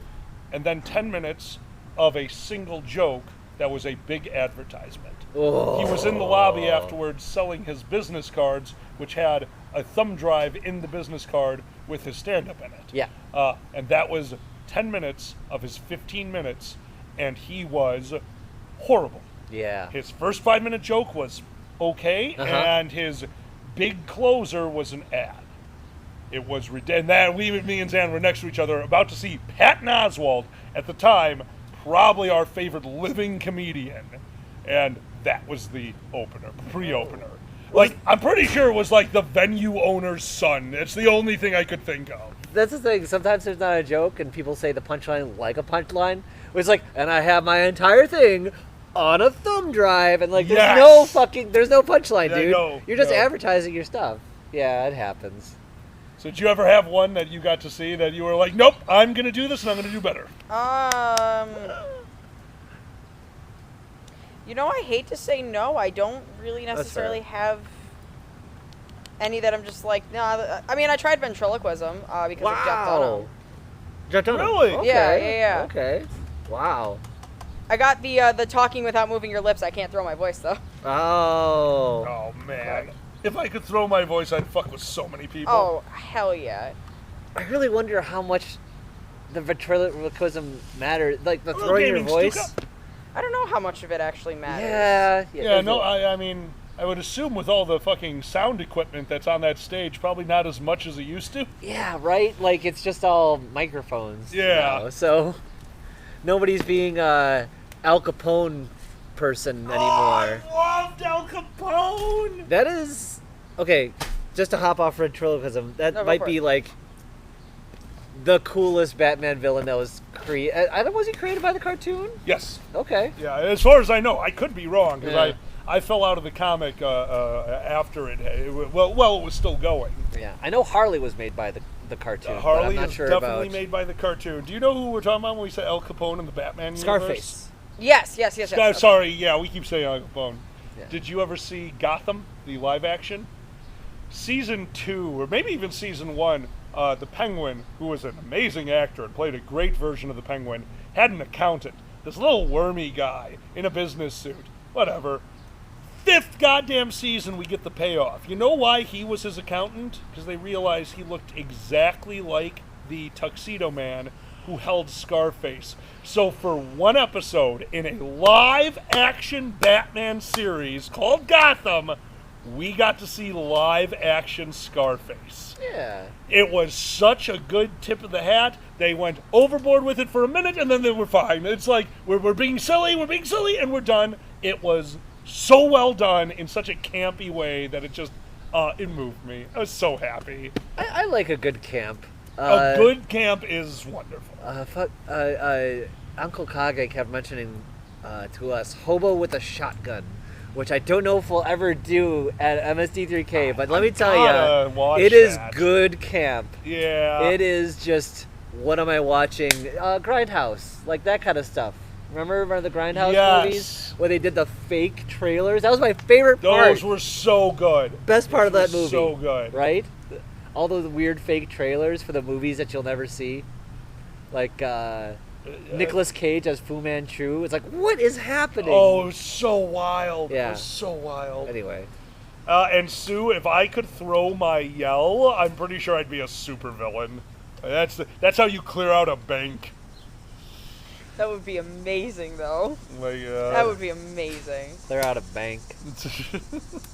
I'll fly the bank robber. It wouldn't work. You're too easy to remember.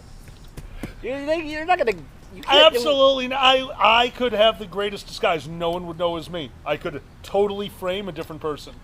I just, before I go on, I dip myself in green paint, and as I'm walking out, I'm like, ho, ho, ho. Like, the Green Giant! And then they'd sue, I don't know, General Mills? Who the fuck does Green Giant vegetables? Every giant person. Yeah. No, we just paint ourselves green. That's how we get through the crowd. What the fuck?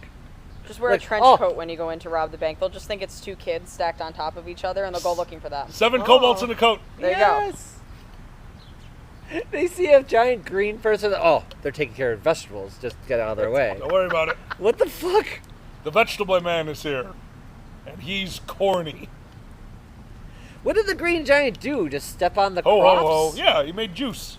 I don't know. How did he make the crops? He's too big. He thought it was weeds. That's how the Green Giant came about. He's looking down at his fields thinking, I need to mow the lawn. Oh, look at all these weeds. And he started picking them and putting them into baskets. He's and too then the big. tiny people came and was like, this is corn. And they ate it. And he's like, you're eating my weeds. They're like, this is corn. He's like, I like weed. They're like, we like weed too. And they got along and he started selling them vegetables.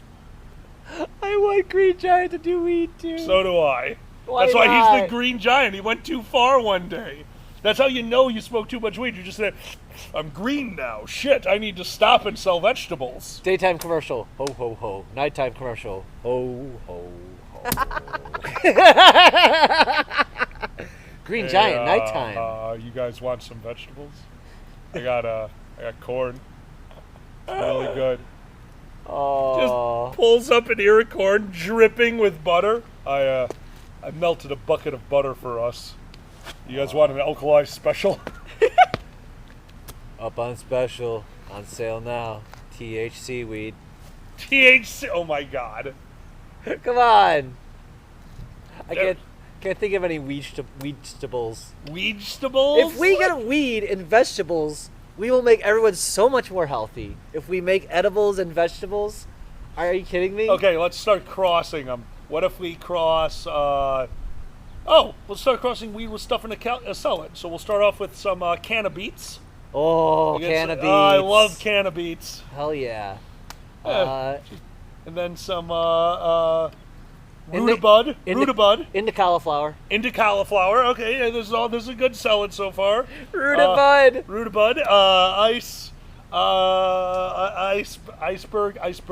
Icebud, and I'm just using bud again. Icebud lettuce. Kale that fucks you up. that's what it's called. You win. Like, you win. You make it the highest. Good work on the obvious. Because well it's the better it's for you, the higher THC. Okay? Because you gotta make it, like, worth it, you know? Oh my god, what did we miss? Did you see Nikolai's? What? Nikolai's. Yo, man, I got what you need. You ever smoke a bowl of green? Beans! Ah, it's a good one, Green Nikolai. beans. I like it. Oh man, the salad bar will never be the same again. The hell? sneeze guard is a coughing guard. Look at all those burnouts getting salads. Holy shit! People who smoke weed are skinny. And all they do is eat salads, man. That's all they need. Oh. Oh my god, no, okay. Big ass salad bowl like this. You see him put it on top of some fucking plumbing equipment and just take a fucking blowtorch. Alright, I had my salad, Mom. Now what's for dessert? Weed cookies. Oh man. I want to see somebody lighting a whole bowl of salad into a bong. Yes! Are you kidding me? God. I was saying how we should have Dragon Show bongs. I mean, you just told me how like you can make a printer and like print shit on everything. Yeah, it's happening. Oh. The possibilities. What did we figure out last night? The Dragon Show spatula. Thank you, Status.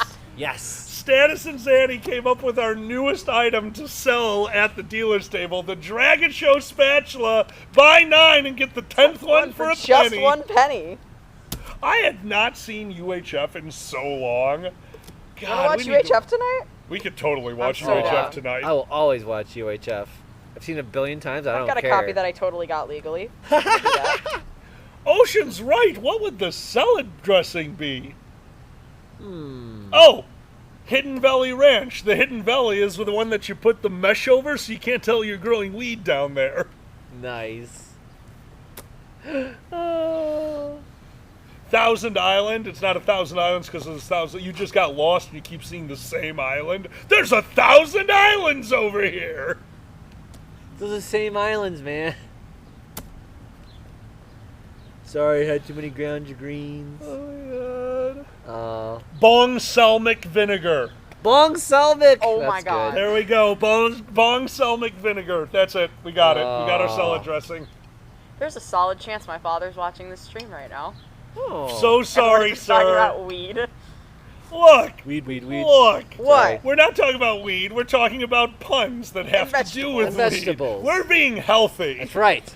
If you're in there, jump in the chat, sir. I want to scare the shit out of Status. Anyway. Huffin dressing. Huffin dressing? Huffin some Sue. Jeez. UHF is free to watch on YouTube? It's also That's free to awesome. watch when you're a pirate. Yar. They just put it on YouTube. They just don't care anymore. It's funny how they do that with certain movies anymore. It's like, fuck it. Paramount don't care anymore. Like, why? Why'd you abandon your one child, Paramount? Why don't you care about Adventures in Babysitting? Oh my god, Adventures in Babysitting? I never saw it. I just know the movie. Wait, you've never seen Adventures in Babysitting? See? You're my age. I know. That's 80s. like that movie Yeah. was like a growing up movie. Yeah. Do you understand? Like, I'm genuinely asking this. Do you guys still have coming of age movies? Is that so? Because we had a ton of what we would call coming of age movies. I would say define what a coming of age movie is. That's not as easy as it sounds. Zan, Ferris Bueller's Day Off. I'm gonna safely say no then. Don't tell Mom the babysitter's dead. I honestly have never seen either of those. Home Alone. It's kind of a no. Never seen Home Alone either. Home Alone, I would not count as a coming of age. Home You're Alone? like, I get why you. Yeah, but I'd say this a little. off. No. It's not coming of age. It's just, oh no, bad people are trying to take our stuff. I better kill them. Yeah. Like seriously. Oh, what's up? I'm just reading the 16 Candles. Yeah, 16 Candles up there. That was my parents loved 16 Candles. Oh my god. I never saw 16 Candles.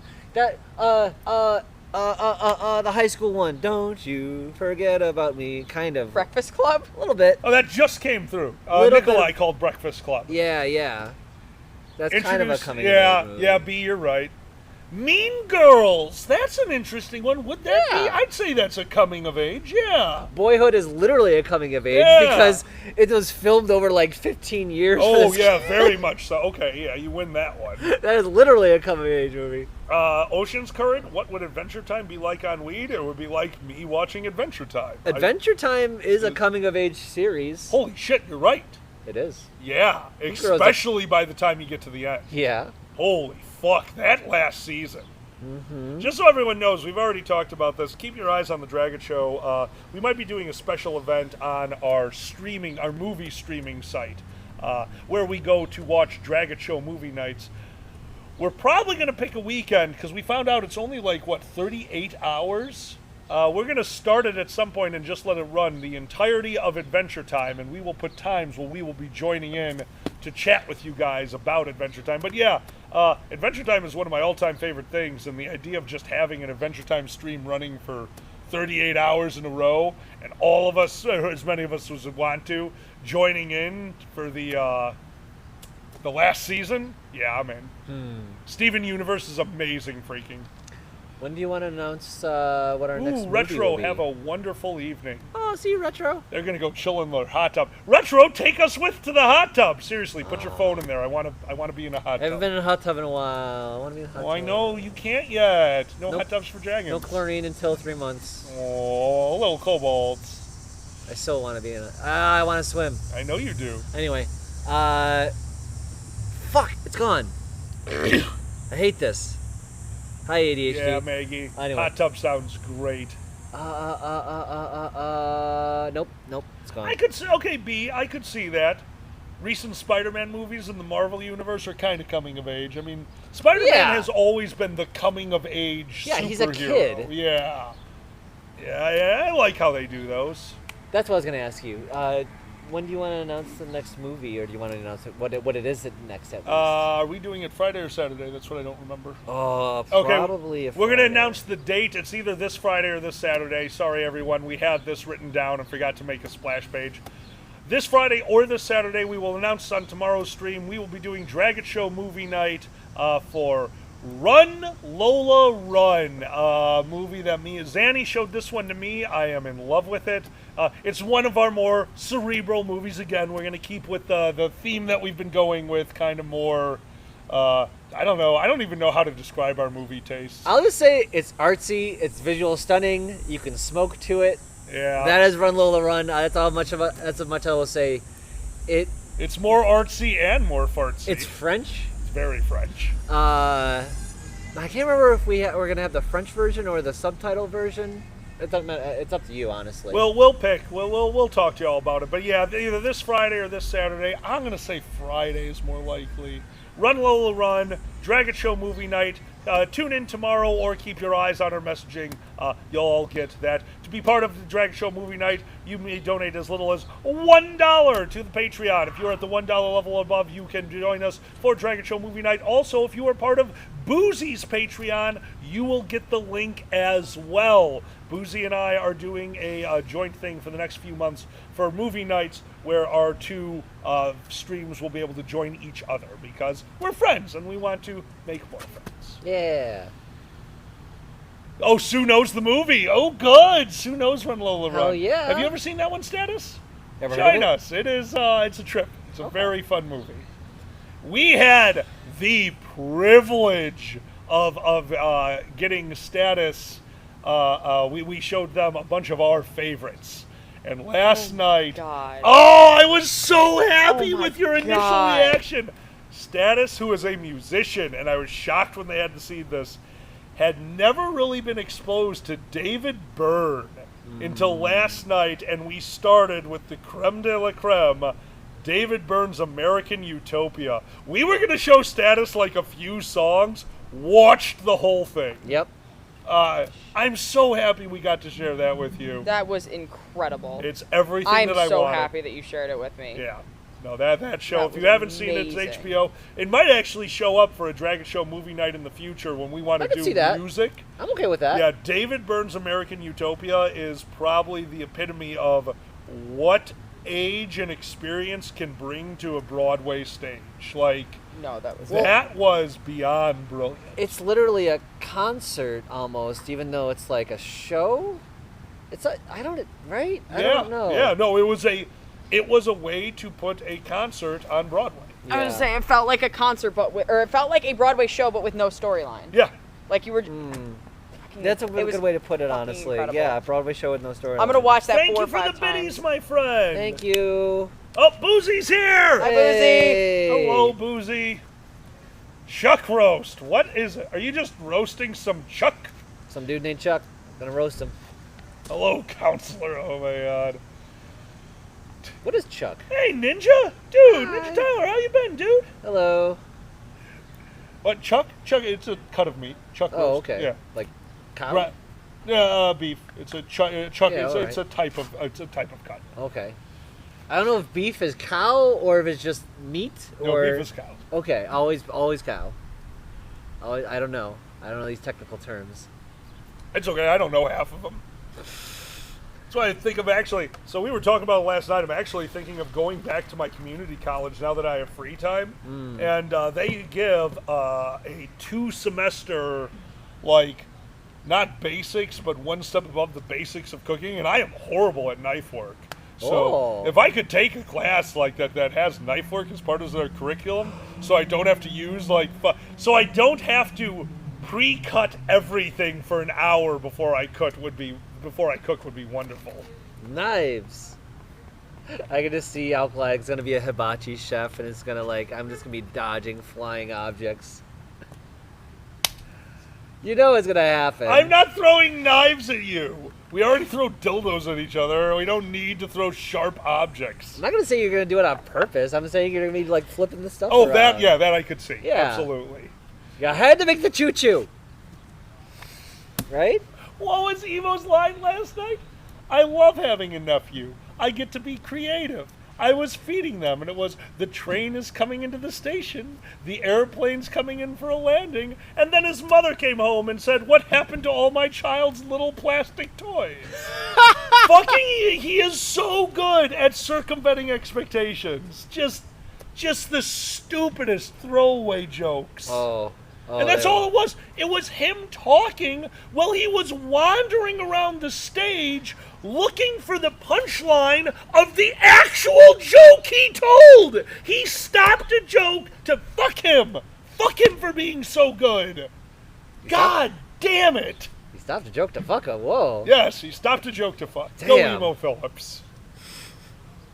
Sometimes you gotta. Sometimes you gotta stop a joke to fuck. Sometimes you just gotta.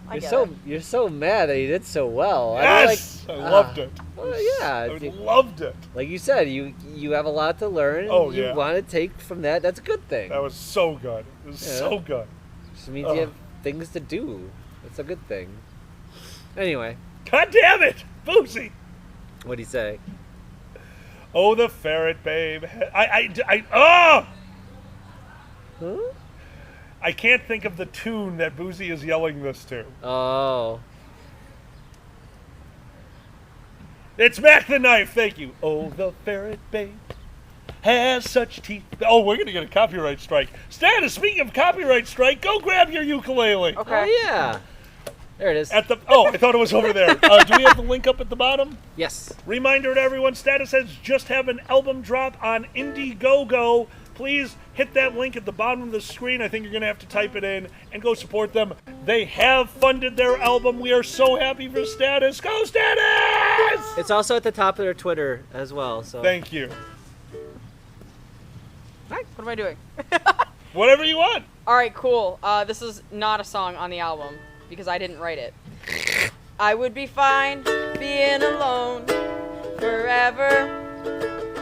I don't need a girl to feel like there's meaning in my life. I got some great family and friends. I do what I love, and so in the end, I would be fine being alone. I would be fine.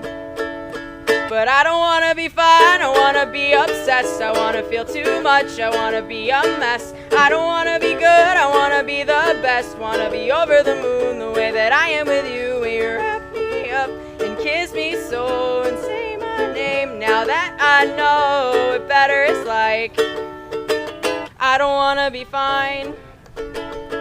I always thought I wasn't the type to plummet. Feel every cliche that low-budget movies rely on.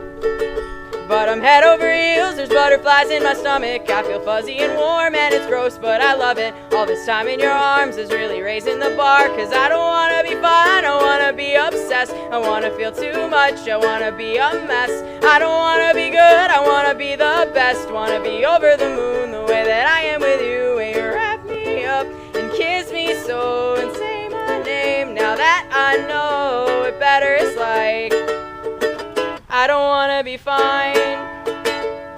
I would be fine being alone forever. But if you don't mind, I'd much rather stay together. I don't wanna be fine, I wanna be obsessed. I wanna feel too much, I wanna be a mess.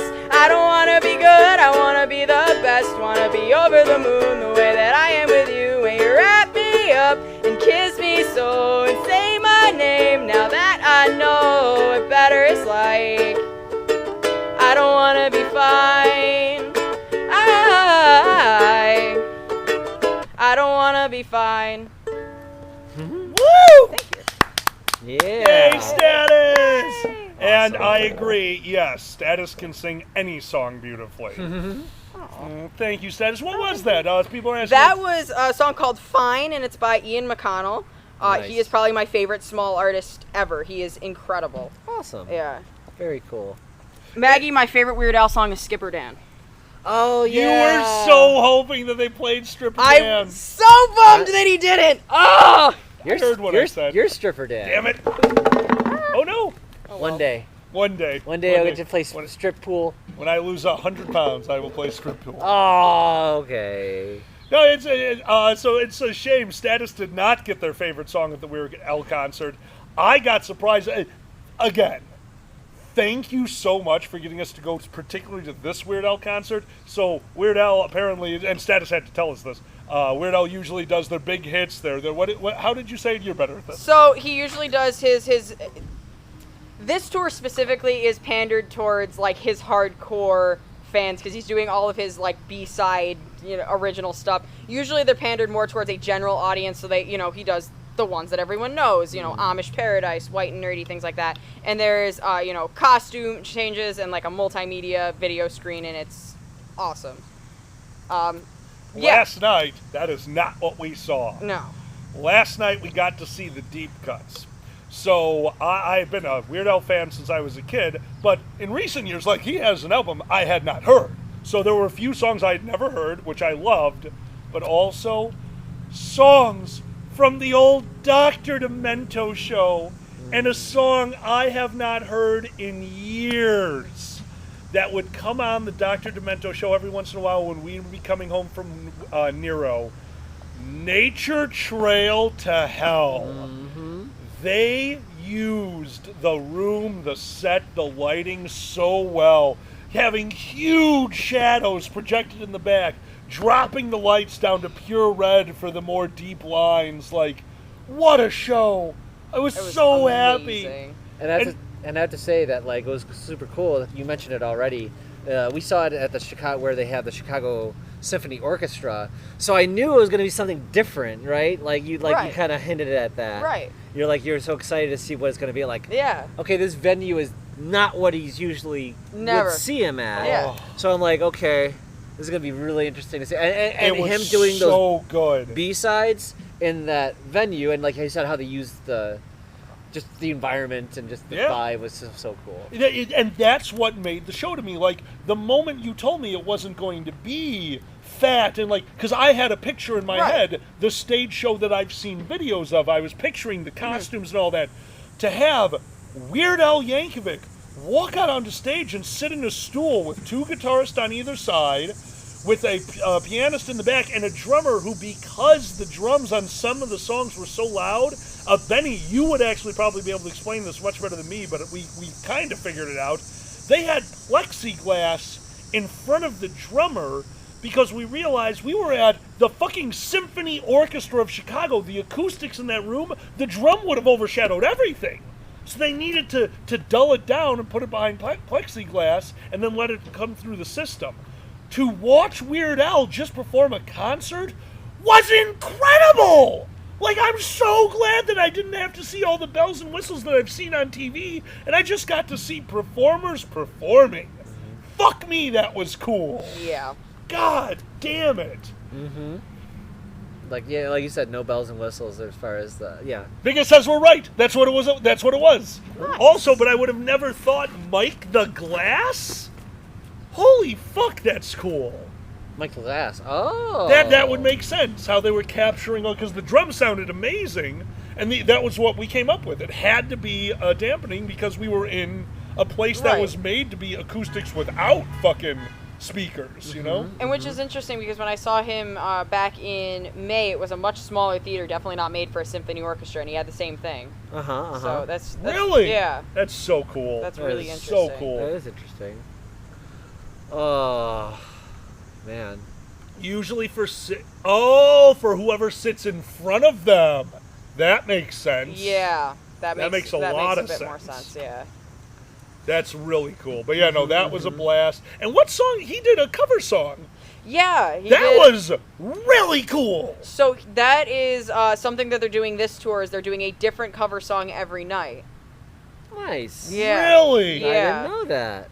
And last night it was James Taylor, but I'm blanking on the song. I've Seen Fire and I've Seen Rain? Yes. That's the one. Yeah, Weird Al did a insanely good rendition of I've Seen Fire and I've Seen Rain. No comedy, did it straight with an accordion. Mind-boggling. It was so good. It was so good. And then right after that, which I did not know they did, the fucking Yoda chant. Holy shit. The Yoda chant. I think I sat almost catatonic in the audience for 2 minutes while they did a fully choreographed and like that was incredible. The what was it? The two guitarists and him. Yeah. Explain the Yoda chant because I was blown away. The Yoda chant is a collection of different sounds and songs and rhythms that they've been building on since 1999, I believe, that follows the song Yoda. Yeah, and it's just added onto it every tour, and it's just gotten more and more ridiculous to the point where it's like 11 minutes long now, and it's incredible, and it's all 5 band members doing it. Oh, they are all involved. Yep, they're all doing it. Okay. Wow. Incredible. If you've seen the Crimp from Mighty Boosh, like Cryptid, Cryptid, now, Cryptid, is very much like that, where they're doing things, and like they're choreographed, but people know them. And, yeah, exactly. Yeah, Maggie, it broke me. I was not ready for it. Fuck me. The amount of effort that had to go into learning that, because they are flawless. That was long. That was not only long, it was complicated, and they all had it memorized. Like I can't imagine what that took. I mean, I'm sure it took a lot, but they've also been doing certain parts of that since, 99. So a lot of it's got to be muscle memory at this point, too. Yeah, okay, no, you're not wrong. Yeah. Yeah. You sometimes just get used to... I used to be able to memorize, like, a whole... What's up? What? What's up? Weird Al biopic starring Daniel Radcliffe? Oh, yeah, that's a thing. That's a movie. That's coming out? That's coming out in October. Oh, nice. Is that the one that he's working on, or no? What was that? Is that the one he's working on? Oh. Daniel Radcliffe broke one of his accordions. Fun fact. Oh no. Yeah, he dropped Harry Al had Potter? handed it to him for the movie, and he immediately dropped it. Oh no. Oh yeah, and you know what he said? It should have been Wingardium Leviosa. They're asking the band, and I think this is true. The band members are always the same, right? It has been the same band for 40 years now. Jesus Christ. Yeah, I recognize the Bermuda Shorts. Bermuda. Wow. John Bermuda Schwartz, Jim Kimmel West, Steve J, and Ruben Valtierra. Wow. Ruben Valtierra joined in 1998, though. He was the new guy. They still consider him the new guy. The new guy. The new guy. 20 plus. It's a running joke. He's the new guy. Oh my god. Been performing longer than you've been around. That's He's insane. yeah. That's But awesome. he's the new guy. The new guy.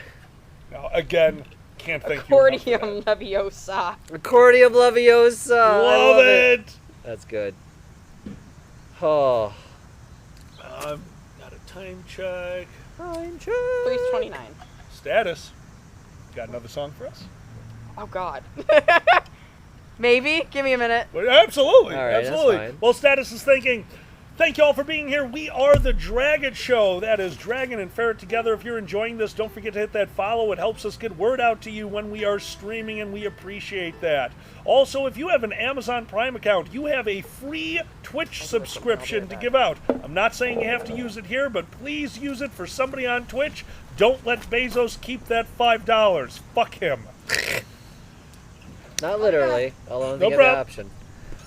Big Ben, I'm not doing too good in the heat. I got ready for this show an hour beforehand, came outside to start the fire, and then went inside and changed my shirt. I am not good in the heat.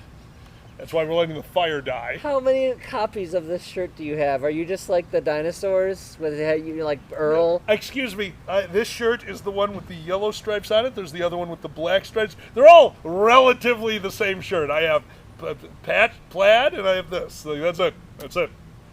You have a plaid one? It's not plaid. It's just more plaid like the. It's more stripes. It's a very complicated pattern. It is? Zigzags?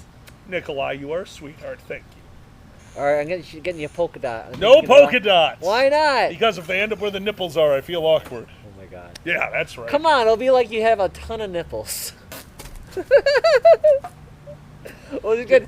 Welcome back, Status. That was the face I needed. Bye. Miss you. Nikolai comes and wear the polka dot. Just puppies coming from all like, God damn it, puppies! No. Do you get it? I got it, and I hate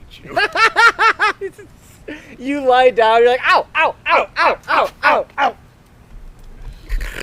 God damn it. Slippery, that was my saving grace. All of this was my work clothes. Thank God I still have furry, so it's still my work clothes. Oh my God, dude! Anything can be your work clothes now. I know. They've gone to plaid. I love it, freaking. Slowly. Status? We're getting Alkali to be a little more crazy with the outfit, but yes. That's right. Next time I will wear a red kerchief in my pocket. Yes. What's that mean? Anyway. Oh my God. Status? So this is something I definitely shouldn't be doing, but I am anyway because I don't care. Sounds good to me. This is a song from the album. Yay! Yeah. And this is Never Before Heard, and it's called Brussels Sprouts. Ah, I'm so excited! You shouldn't be. I don't care. Just trust me, you shouldn't be. I don't like Brussels sprouts. They're green and they're gross. I can't think of anything else that I hate the most. I don't like racist people. They're mean and they're gross. I can't think of anything else that I hate the most. The thought of both can ruin my day. The presence of either can ruin my year. Let's do the world a favor. Sprouts and racists can go. The world would be a better place without the taste of green and without the judgment of race. I've never liked Brussels sprouts. They ruin anything they touch. I could go my whole life without them, and I really wouldn't miss them much. I've never liked racist people. They ruin anything they're near. The world would be a better place if they all just disappeared. Both of them are insufferable, and both of them serve no purpose. Let's do the world a favor. Sprouts and racists can go. The world would be a better place without the taste of green and without the judgment of race. I've never liked hating things. I think everything deserves a chance. Maybe I was too hard on Brussels sprouts, and maybe I'll change my stance. I've never liked hating things. I think everything is worth a try. Unless, of course, you're racist, then you're not worth my time. If you hate someone for how they were born, you're the lowest kind of low. Let's do the world a favor. Sprouts and racists can go. The world would be a better place without the taste of green and without the judgment of race. Holy shit! Link is right down somewhere for Awesome. Status's Indiegogo to get a copy of their new album. Everyone go over there and support our friend. Holy shit! That's That's wonderful. Thank you. Also pinned at the top of his Twitter if you need it Thank later. you very much. Yep, no problem. Thank you for the subscription, Pubsins. You Thank rock, you, my Pubsins. friend. Good to see you. Mel heard the song and loves it. Oh, yay! Do we need a little more log on the fire or no? Is that cool? B, there was no shade Cool, thrown. thank I you, could not have been more obvious about my stance here. Yeah, that Oh was no. That was really fucking good, hon. Yes. Thank you. Oh. This is the Dragon Show. Thanks for joining us, everyone. We have about, I can't tell time. We're going to go until we feel like it. Until we feel like it. We've got guaranteed 25 minutes, and then we're going to go until we feel like it. That's right. So these are the firecasts we have every once in a while.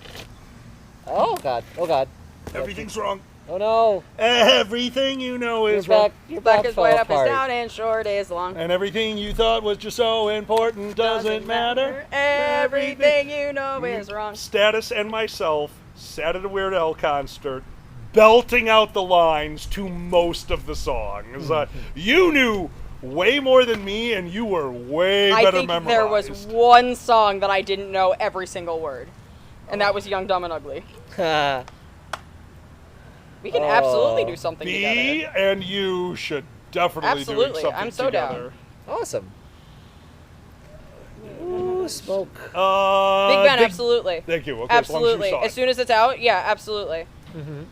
Oh my god, that was fun. I love your song. Thank oh my you. god, that was That great. was great. I have more I'll play for you later, but I Awesome. can't release anything else. I do have to keep some surprises. No. That is insanely kind of you to put that. That is so appropriate for the Dragon Show. Oh my god, I'm so glad you picked that song. Thank you. I had not heard that. That was No really one's heard good. that. That This was is- really fucking good status. Will I sign them at CDs? Yeah, for an extra like $300. I don't. Yeah. No, I'm just kidding. Yeah, of course.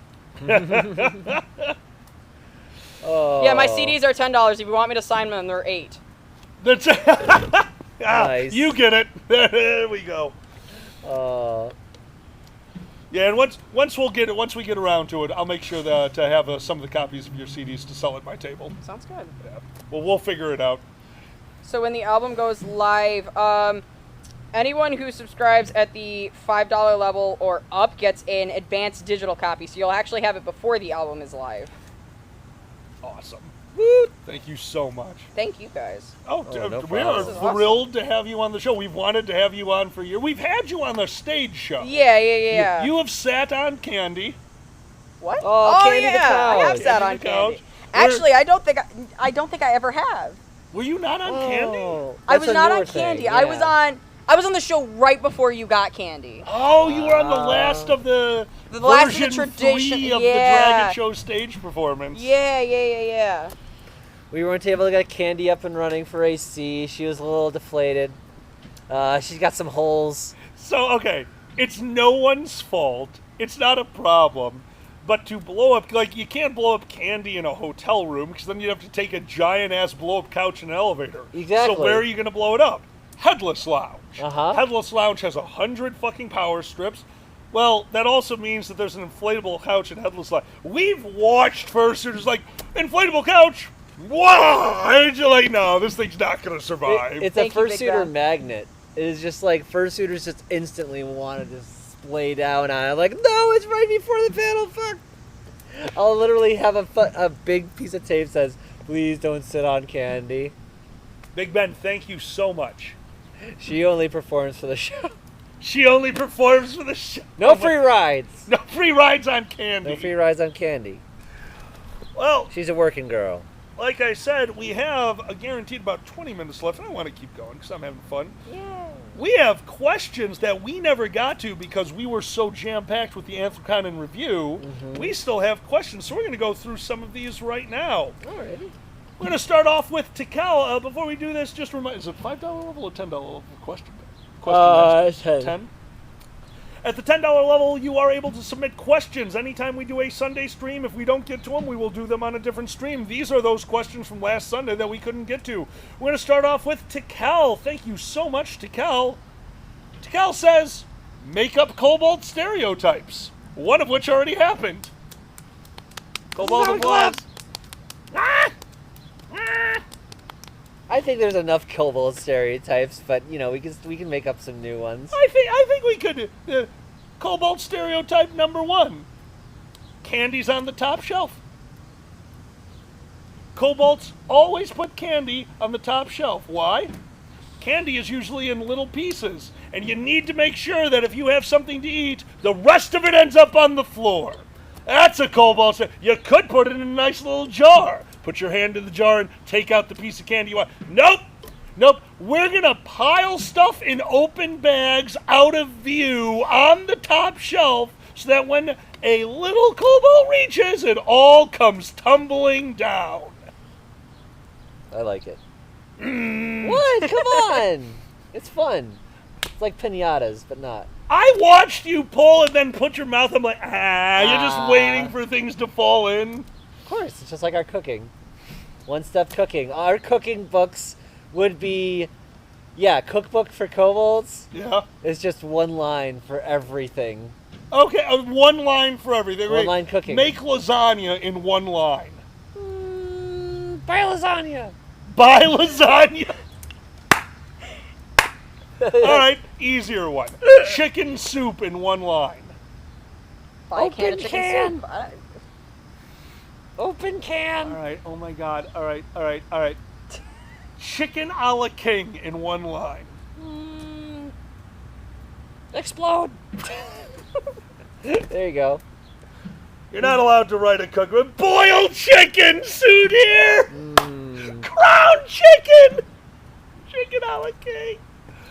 Status? Do you have any? Burger King hat on chicken. Put Burger King. Chicken a la king. Oh my God. All right. Make status. alkali cook.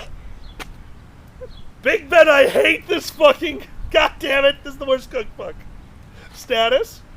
My only kobold stereotype is, you know how dragons hoard gold coins or things like that. Instead of that, you hoard the weed vegetables from earlier. Oh, I'm okay with this. Oh my God! We build small storage silos for the weed take. It's a Scrooge McDuck style vault, and every day we have to go in there with a broom and get the kobolds out from swimming. And you see one of them surfboarding down it. Hear me out. Instead of valuables, we hoard useless things since the dragon's gonna take them. So I like pogs. We love pogs. Want some pogs? Hi, Dappus. Pretty Time cool. up. Davis, how you doing? And we're just ADHD with a big tail, so it's just what? God damn it! ADHD with a big tail. All right, status. What's the kobold cookbook recipe for a peanut butter and jelly sandwich? There we go. One sentence. Buy Uncrustable. Oh God. Buy Uncrustables. Zanny, ice. The kobold cookbook for ice. Push button, open mouth. Ah. I made ice. Kobold cookbook for whipped cream. You can't say buy it. They're out at the store. Open wide. Get it from a hose. Wait, that's not whipped cream. Beef cow. I was told this was whipped cream. Is it not? It is now. These sundaes are protein based. What? That's not a thing? Dappus, the album comes out August 22nd on all major streaming platforms. Yay! Yay! What? Souvenir for whipped cream. Beat cow. Beat cow. Beat cow. Kobold cookbook for barbecue. There you go. What's the kobold cookbook for barbecue? Set things on fire. Fire flamethrower. Flamethrower. You got it. Flamethrower. Davis wants to know, will you have CD? Yes. Actually, Status, why don't you just really quick go over your plan? Okay, so the plan is that I will be getting a ton of CDs printed, as well as a few vinyl records. Please buy the vinyl records. I want to get them printed for me and me only. And I'm going to be taking them to conventions and things like that. If on the Indiegogo, you can also get them. You can get the first batch of CDs. There's an advanced copy that's coming out probably the week before the actual album comes out as well. If you would put about 20 of them off to the side for me, I will put it with our stuff and we'll sell it at our table. I'll let you know when we're out. You got it. Yeah. So the Dragon Show dealers table, once they are done, we will have a small handful of CDs to sell when we're around and Status is not. So come to the Dragon table, we will have those available. Thank you, guys. No, thank you for the question. I appreciate that. Yeah, because we had talked about it. Like, yeah, and they're doing this thing. Let's not actually talk about it. Yeah. I mean, well, the original plan for this was to, like, promote the Indiegogo, because at this point, you know, there's 2 weeks left of it being open. It closes on August 1st. And I had no idea I was going to hit my goal in 6 days. Dude, it came up on my phone. I was laying in bed one day just chatting, and it just pops up on my phone. I'm like, oh, someone's Indiegogo got oh my God, Status! Like, I fucking, Aww. oh, I was so happy. I was so happy. That's great. There were multiple hours that I was just not okay when that happened. Aww. Words did not exist for multiple hours. We went, dude, when we relaunched the Dragon Show that night, like, we could barely smoke weed. We did. Barely. Oh man. Barely. Okay. You know that really is the highest form of flattery. Yeah. Thank you. No, we were too Barely overwhelmed. being able to do drugs. Barely being able to do drugs. Barely being able to live up to your name as the bad influence. I'm a horrible Barely. influence. My father continuously calls this man a bad influence. Because I am. Yeah. That's, Oh, I'm not saying the title's wrong. I'm just saying it's happening. Yeah, it's fair enough. It's fair enough. Aw, my bad influence. Aw. No, kobolds are a bad influence. Oh, you know it. So are ferrets. No, ferrets We are very... influence each other in the worst ways. Oh, yeah. And the best ways, but Yep. you know. A little bit from column A and a lot from column C. Damn. Is that what you're calling it now? No. Yeah.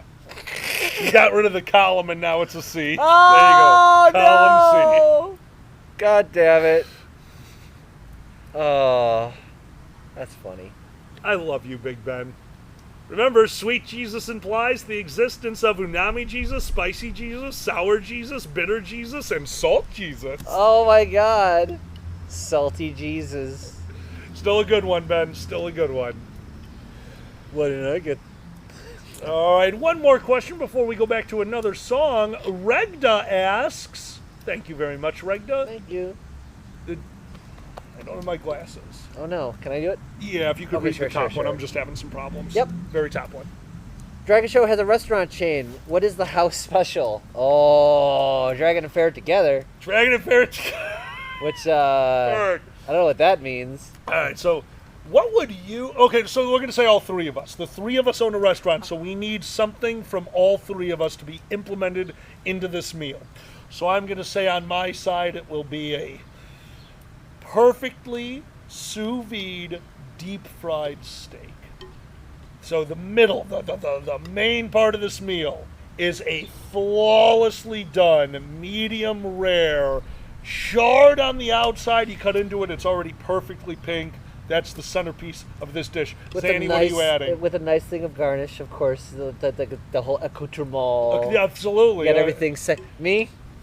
Chips and stuff. And chips along the outside. Yeah. That's okay. That's the moat. Is the chips. Sorry, did you say really the moat? The moat. The moat. The chips moat. Are you trying to guard my steak? Did you make a moat of chips around my steak? Yeah, you have to get through the chips to eat the steak. You better. Okay, all right. So otherwise, you just upset the world and us. Have you ever had fancy-ass nachos? I love fancy-ass nachos. No. Too fancy nachos. No, Where a plate comes out with 6 chips on it and, like, everything is perfectly on those 6 chips. It's 6 per... So, I've had fancy-ass... They were very good. Then we went to a wedding where we got to have coffee can nachos. Yes. And that was 1 billion times better. Have you ever heard of this, Status? That was a mess. They take an old-school coffee can, this big, this big, this tall, and they layer the nachos. Nachos, meat, cheese, accoutrement, nachos, meat, cheese. And it's just a full can of nachos made right before they bring it out on a plate, and then lift up the coffee can, and it spills onto your plate. It is the perfect giant plate of fucking nachos. So what you're telling me about right now is nacho lasagna. Holy shit, nacho lasagna! Okay, Dragon Show has a new recipe. I like it. All right, so we've got a perfectly cooked medium rare steak in the middle of a perfectly white plate, surrounded by store-bought tortilla chips and paste picante salsa. And chicken. Where'd the chicken come from? I don't know. You just want chicken on your nachos? Yeah, why? All right, and chicken nachos. Status, what are you adding? You know, I feel like the only appropriate answer to come from me would be chicken riggies. And a spoonful of pasta on top. Damn just straight. Right on top of the plate. I think. On the nachos? On the and the steak. Oh, okay. You know what's funny is this recipe isn't all that far off from like a garbage plate. Yeah, I'm kind of liking it. This might be dinner Like that is an tonight. actual thing. Sounds like what I grabbed for Thanksgiving. I'm just like, I need to get everything, get the achievement right. Do you do that? Yes. You gotta try them all. Yes. Gotta catch it. You do it, right? Yes. You have to try everything at least once. Yes. Haha. Ooh, and sweet potato fries. Yeah, honestly, B, I gotta admit, I'd eat it too. This sounds kind of delicious. Thank you, Nikolai. I love those buffets Oh, where nothing Nikolai, is you rock. labeled, but you just know you like certain things. You know, you have those foods you're like, I don't know what that is, but I know I like it. There was a Chinese buffet Yeah. that we went to after Nero every once in a while that had a unlabeled white cream shrimp dish. Oh, Jesus. And I called it candied shrimp. It was such a weird flavor. It was almost sweet shrimp. It wasn't a coconut shrimp. That's what I thought for a Crystal shrimp? while. I remember. Okay. Crystal shrimp is very similar to what this was, but this was almost like candied fucking shrimp, and I loved it. And there was no label. I don't know if it actually existed somewhere or if somebody just dumped sugar into crystal shrimp. I don't fucking know. Interesting. That's awesome. Yes, Sue! Thank you, Sue. That reminds me of the Thai buffet I went to where, like, there were 4 unmarked dishes. They were all incredible. I had no idea what any of them were. That sounds good. Status, what's the best thing you ever ate at a buffet? Damn. I don't know. No? Food? Food? You're not much of a foodie, are you? You like food. But No, I can't say that I am, unfortunately. It's okay. It's a lot of wasted effort and empty calories of deliciousness. It's also been a very long time since I've been to a buffet. Oh, yeah? Oh, you know what it was? Okay. There it is. We used to- Everyone's Oh my excellent. God. We Excellent. used to have this this old Chinese buffet from where I was from. And I had sweet and sour chicken in like dipped in clam chowder. Ooh. It Oh my sounds God, so that gross. no, It's no, amazing. it doesn't. That sounds great. Holy Interesting. shit. No, it's a... I missed that buffet. I want to try that. That sounds awesome. I have not had that in probably 12 years now. It's... Oh, God. You know what my favorite was, hon? What's that? Lalo's. Which I don't know if that's a local chain in Chicago or whatever. Anyway, Yeah, there's I a don't place called know. Lalo's. And just like the character from... what is it? Lawyer show we love. Better Call Saul. Yeah, this place called Lalo's had a lunch buffet that we used to go to with my parents. Row. It's row, guys. And they have someone who serves you handmade tacos. I don't know why, but just everything was like perfectly They fresh. were, yeah. And they were like the perfect pork tacos that they would serve to you. Yeah, I don't know what was on there. No, but you're holy right. Shit. It was a good cut of meat. Like that's Uh-huh. but no, you are right. It was everything else that was so fresh. I regret this status. You'll never get to try it. There's a place that closed down by my father's house that did, in my opinion, the world's greatest taco pizza. Not a Chicago deep dish God, pizza. I miss it. The crust was just perfect for what this was. They used a slightly tangier sauce. They switched out the cheese for more of a cheddar cheese, and on top was piles of fresh vegetables. And I don't mean fresh cut romaine, fresh tomatoes, fresh black olives, which Andy didn't like. The onions, the pizza was cooked, the onions were cooked, then raw, put on everything about this, and then served with their house-made salsa, which was just this perfect, spicy, tomatoey, everything about this. And it was all because the ingredients were so fucking fresh. Yeah. Yeah, no, one of my favorites. We'll never have it again. We have a cheat method that we use involving a frozen home run-in cheese pizza and Ortego taco sauce, which I'm not allowed to pull out of the closet because every time they see it, they do this. I love Ortego taco sauce. It makes my taco pop. All day they yelled it at me because of the fucking commercial. There was this commercial where this famous gymnast says, "I love Ortega taco sauce. It makes my taco pop." And YTM&D just grabbed that and just turned it into a sample. and makes my taco pop techno mixes everything. And I just can't get makes my taco pop out of my head forever. Now I have one. God damn it. So you know. I'm going to have to make that pizza soon. Make my taco pop. Oh, my. And somebody had mentioned cheeseburger pizza. I never gave that a second chance. I've had it once from Beggar's Pizza, and it was atrocious. Oh, so, yeah? Just bad. Okay. Yeah, I did not like it in the slightest. So I'll have to try that again from someplace that's not as shitty as Beggar's Pizza. If you like Beggar's Pizza, awesome. Too much crust. Cheese is too rubbery. There's so many things wrong to me about Beggar's. That's fair. Do we have a Toppers near us? We do not. No. Oh. Have you ever had Toppers pizza stand? Oh, you'd love it. So they have their normal pizza, and they're all sexual. They're just like Toppers pizza, where they're magnets. It's all about topping. But they have a few specialty pizzas. The loaded baked potato pizza. Sold. Oh, it's a carb masterpiece. It's sold. And Done. we've had it on other places. No one as good as Toppers mac and cheese pizza. Yep. No one does it as good as them. Mm-hmm. Yeah, their barbecue chicken was also super good, but that mac and cheese pizza was just, I adored it.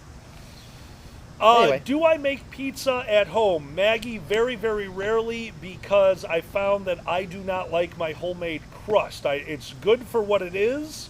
I make a homemade crust that's more of a cafeteria-style pizza crust. I want my crispy crust, and I've never been able to do it right at home. And I think I just kind of gave up on that one. I never really got into homemade pizza. I did it a few times, and I let it go. So we are in Chicago. We have some pretty awesome pizza around us. So we have incredible pizza around us. I kind of get it. Maggie, send that over. Honestly, if it's really good, it'll end up on the Dragon Show. So yeah. I'm all for this. Oh my God. What? B, that sounds amazing. Just. Okay. Oh, we did two questions. Did we actually do the second question, or did we get distracted? No, we did the. Oh, that was the house meal, special. Right. Oh, what is the house Status, special? do you have a song for me? Yeah, I can do a song. All wonderful. Right. Cool. Hope everyone likes this format. We're just going to kind of have some fun and make our friends sing some music, because that's not something we normally have on the stream. I don't usually do this on Uke, but we're going to give it a shot. Hey, have fun. It's unreleased. It's unrehearsed. That's fine. Oh, Big Ben, I would kill for that. Remember when we all got drunk? I ended up with 2 broke thumbs. Oh my God, I felt so dumb. Lucky me. I wrote a song that no one knows. I played a show and no one showed. Oh my God, I felt so low. Lucky me. When all is going wrong and you're scared as hell. What you gonna do? Who you gonna tell? Maybe 100 bad days made 100 good stories. 100 good stories make me interesting at parties. 100 bad days made 100 good stories. 100 good stories make me interesting at parties. Yeah, no, I ain't scared of you. No, I ain't scared of you no more. Da da da da da da da da da da da da da da da da da da. No, I ain't scared of you. No, I ain't scared of you no more. Remember when she broke my heart, waiting for the waiter to return my card, right as I let down my guard. Lucky me. We had to work a bit more hard, only just to get a little bit less far. We can laugh about it all tomorrow, couldn't we? When all is going wrong and you're scared as hell.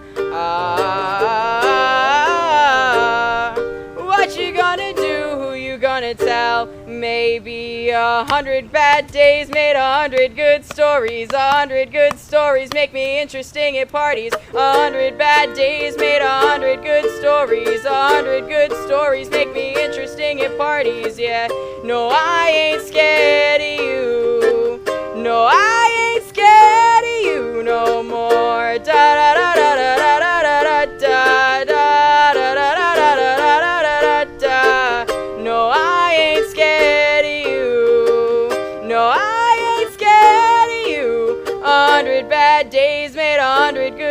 stories. 100 good stories make me interesting at parties, yeah. No, I ain't scared of you. No, I ain't scared of you no more. Thank you. Woo! Thank you. That was awesome. Thank you. There's a good compliment for you.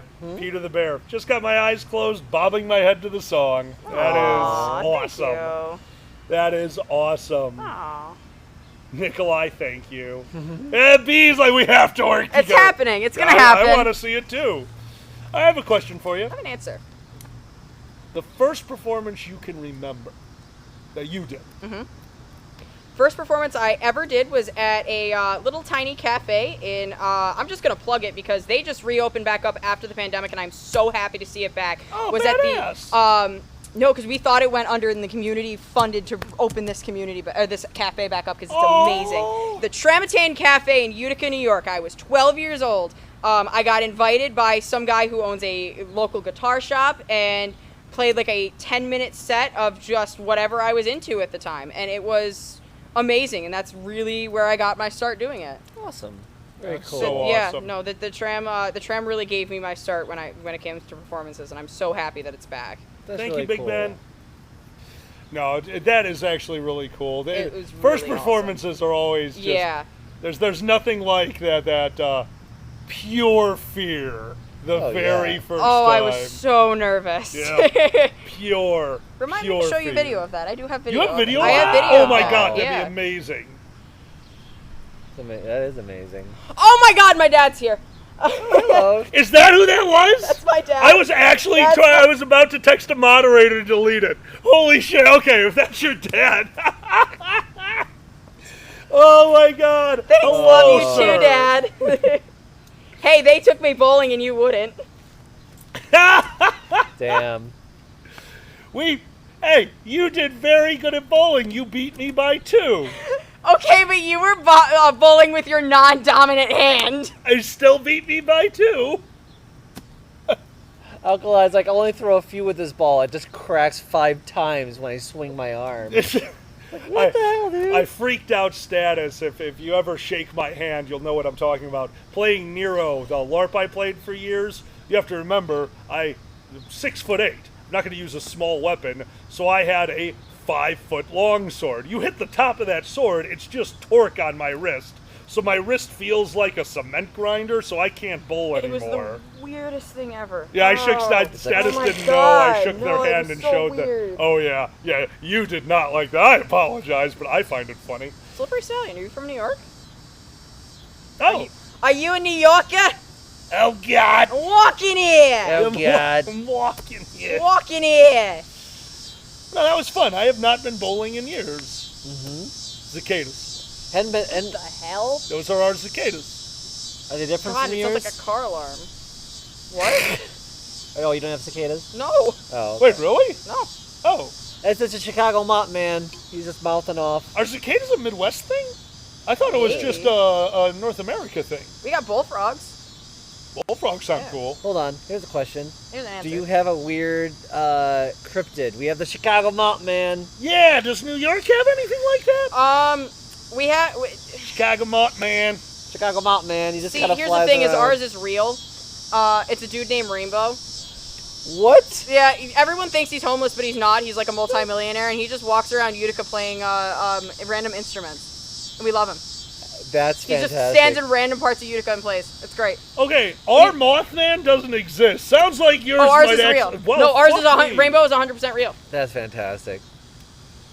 Okay, That's Peter the Bear wild. says they're Midwest. Cicadas are Midwest. I didn't know that. I thought they were just North American. I want to believe Rainbow is a hitman. He just like that's what he does to like make himself feel better. No, that's what he does to get close to you. You're never going to assume Oh. the musician's an assassin. It's true. How do you think he pays for all those wonderful instruments?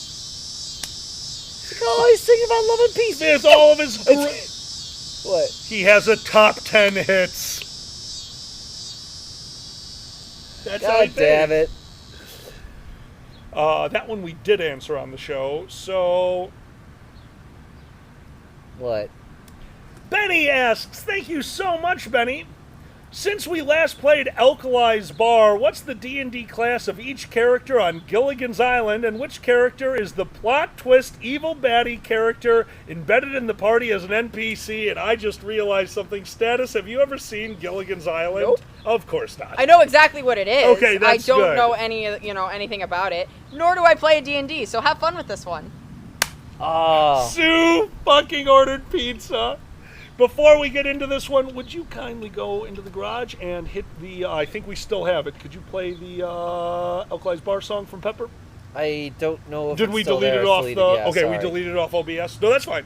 No, not a big deal. We'll I put it can back check. later. I don't think I saw it, though. It's fine. All right. What is the D&D class of each character on Gilligan's Island, and which character is the evil baddie? So first off, the scientist, that's a sorcerer. They made a coconut into a radio and can't get a ship off an island. If I've ever heard of the description of a sorcerer, that's it. I can blow up the planet. I can't rent us a room at the inn. Oh. That's mine. What's Gilligan? So you're the cast member, not the Gilligan or so What? much? Or No, to answer the question. Sorry. The okay. question that Benny provided. Sorry. I would say the scientist is definitely a necromancer chemist or something like that.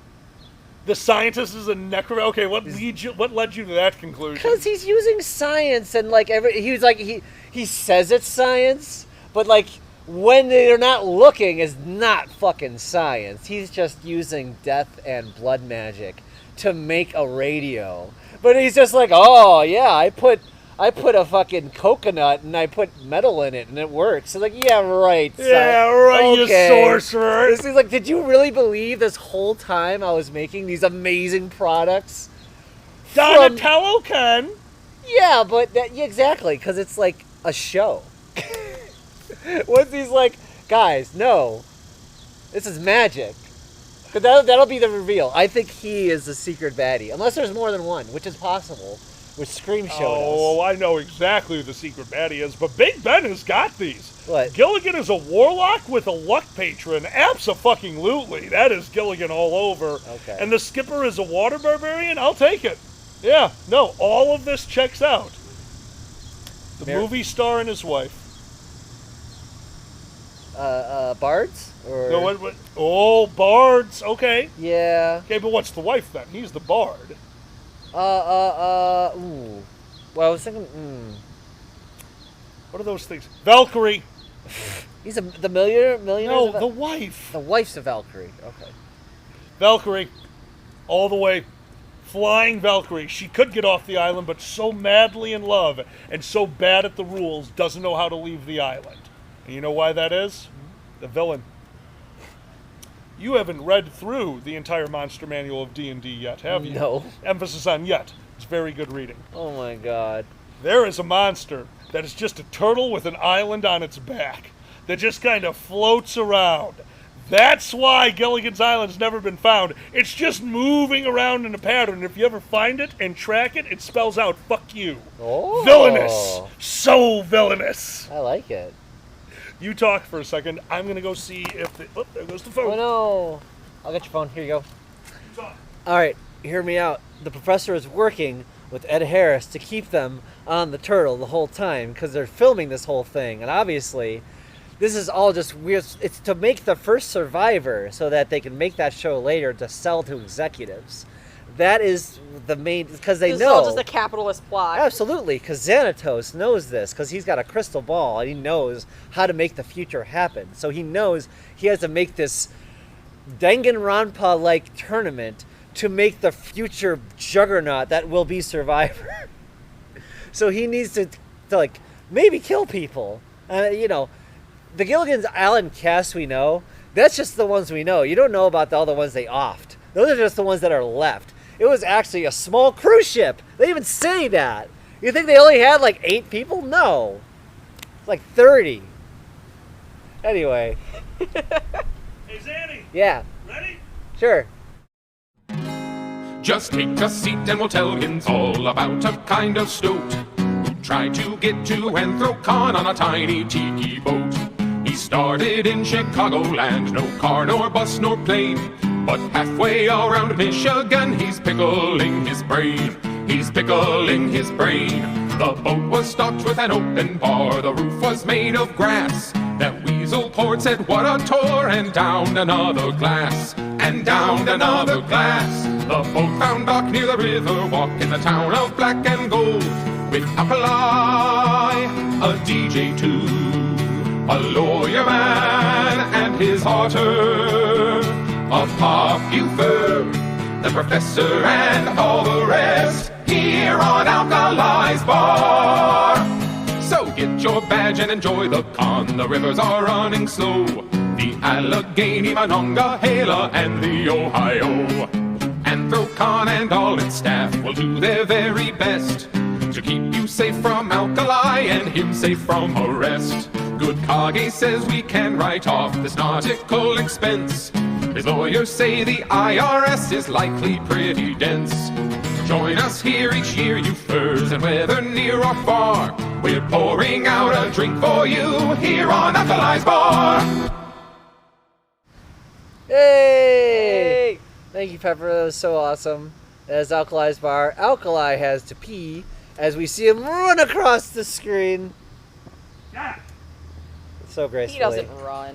So, Status, let me ask you this. Okay. You are a New Yorker. You've been to New York, though. New York City, though, yeah? I've been to New York City, yeah. How... So, you saw Chicago. How is it different? How did you not expect it to be? Chicago smells so much better. Like, oh my god. New York just smells like piss. Oh, wow. Chicago's really... Chicago is just generally a beautiful city. Like, it's... Generally speaking, the bit that I saw of it is so... like, first of all, clean. But okay. just, like, they preserve their parks. It is so artistic and well done. It is gorgeous. New York is a disaster.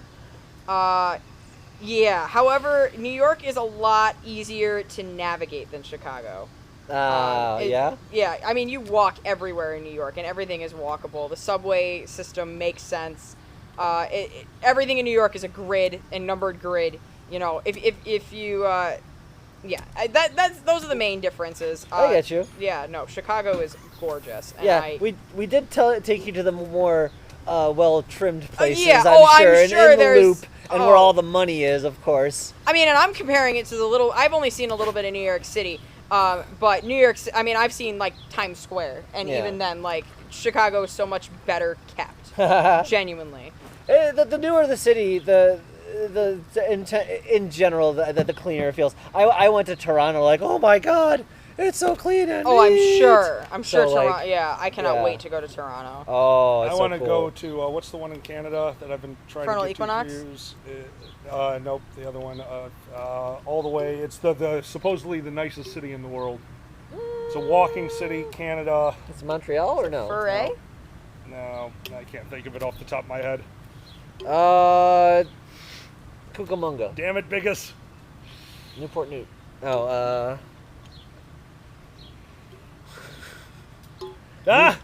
No, Pittsburgh's kind of epic. I do. It is. I do love Pittsburgh.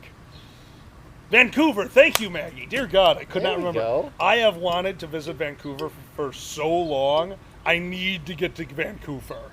Like, I just want to go out there, see the con, and then spend a few days being in a city that was specifically designed to never have a highway run through it. Nice. Like, immediately, that city was in its basically being created when they decided we will never have a highway running through. We're going to make sure people have the right views. Like, that is almost a planned city. I cannot imagine how expensive it would be to live there. I gotta see this. Oh. Oh my God, Sue!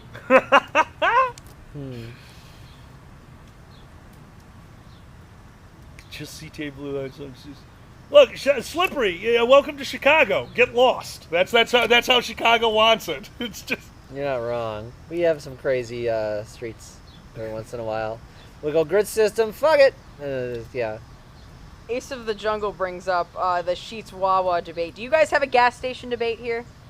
Sheetz versus Wawa? No, we just have too many gas stations, so Okay, there's not fair really a enough. rivalry. But we did just have Sheetz for the very first time ever Yeah. when we visited Pepper. That was super nice. Now, I've never had a Wawa before, though. What's that?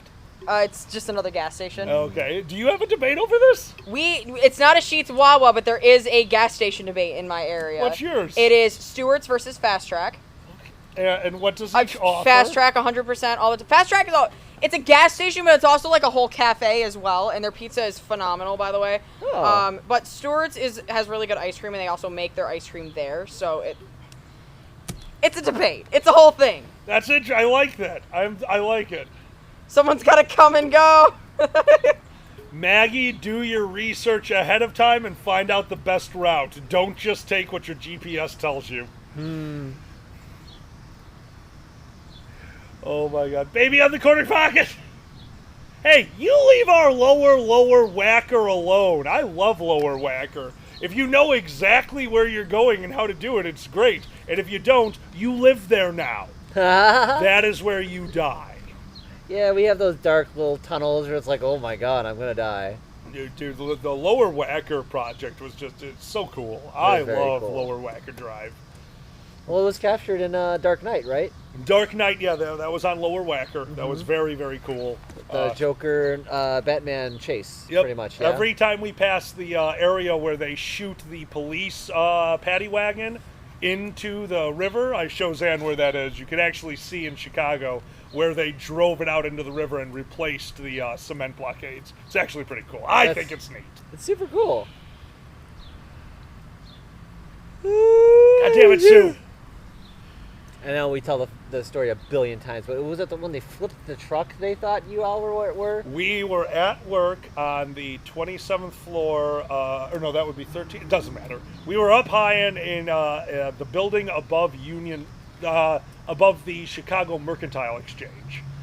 That's the street. If you watch the Batman movie, you'll see Batman take his bike and run it up to a building, use the building to prop his bike up, spin it around, and then come back. There's a plaque on the wall. That plaque is the Chicago Mercantile Board of Trade. It's right there. So when they flipped the semi-truck, which was a practical effect, they actually flipped the fucking thing. They dropped it onto the ground for effect. Well, we were up on 27. We thought it was a terrorist attack. No one told us that they were going to be dropping full-size semi-trucks onto the street outside of our building. We just heard a giant loud boom, and the whole building shook. Yeah. And we later found out they were filming The Dark Knight. Oh, Yeah, shit. I'm pissed too, because you should really tell a building that's about to get shooken up. Yeah. At fucking, 10 o'clock at night, when no one's around. Like, you should probably tell us it too. I would have went outside for that. I did get to see, up close and personal, a filming of Shameless, American Shameless. Oh, yeah? They were filming in Union Station, and I was walking through as the actors for the show were coming out to get onto set. And everyone was like, if you're not part of this, get the fuck out of it, because they couldn't shut down Union Station. So they were basically just like, if you're here and not part of this, do not look at this. This is a camera. Do not look at the camera. Please do not look at this. And there was one guy's job who was just to scream because people were just randomly walking through, do not look at this thing. And that was it. And then they filmed the shot, and I've never seen it. I don't know if it was ever used for anything, but if it was, I was walking through a corner of the shot. So Nice. I had to get back to work.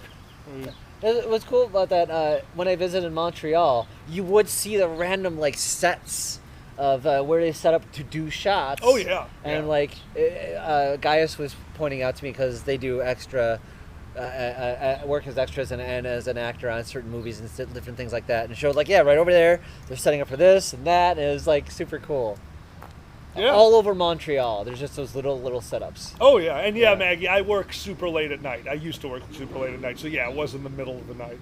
But, yeah, no, I love shit like that. That's super cool. Yeah. You can always tell Chicago always uses the same film production company when you film in Chicago. So when I would go to work, because the financial district is where you want to film, it's empty at night. It's a lot, and it's got, it's got the look that you're probably looking for if you're filming in Chicago.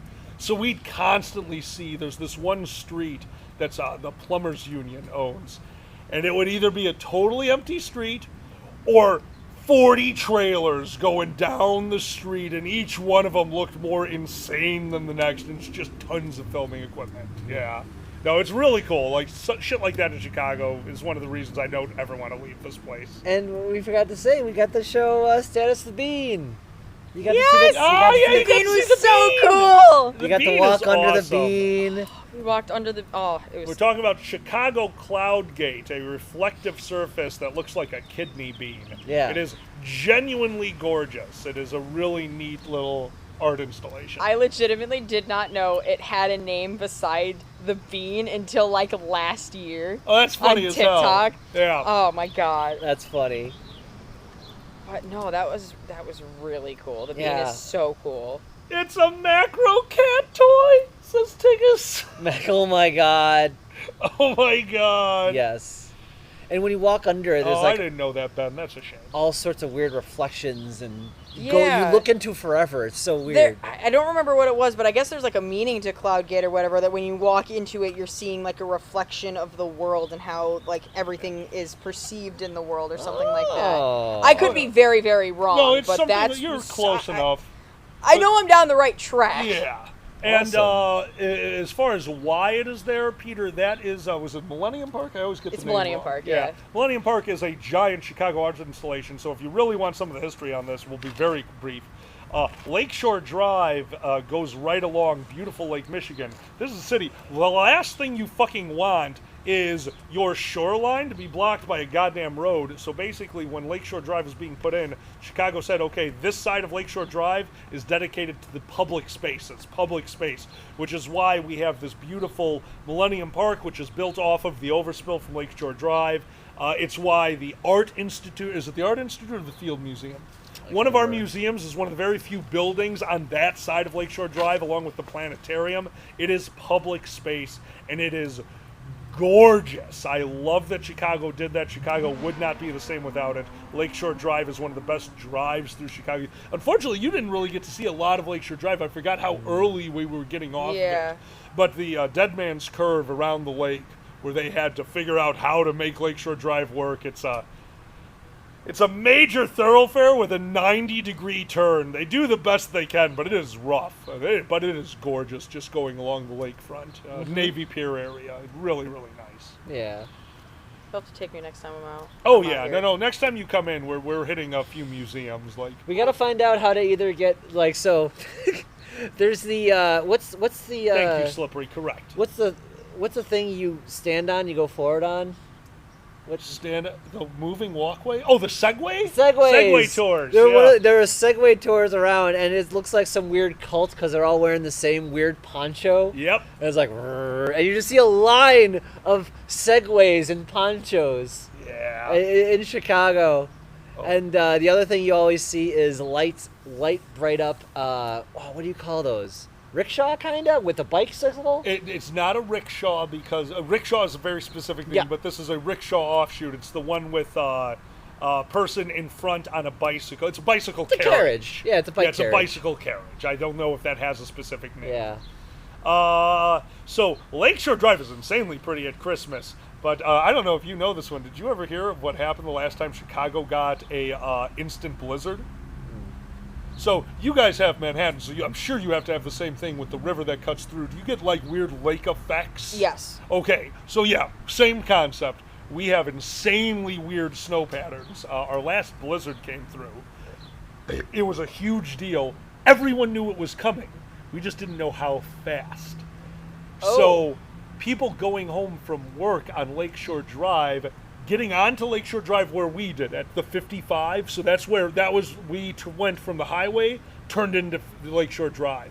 Trying to get down to the other side near Sheridan, got onto Lakeshore Drive when the snow started, had to stop because the lake effect snow, it snowed in the road. Holy shit. People were in their cars, stuck, could not move. The emergency vehicles couldn't get the cars out, they had to get the people out. And you just had to go back the next day and get your car. Dear God. Yeah, no, one of the weirder weather effects that happened in Chicago was during that event where we literally got stuck on Lakeshore Drive. Oh. Yeah, we were luckily already, I don't remember if I had to work during that one or if I was already home. But yeah, no, that one was a nightmare. That's terrible. Wow.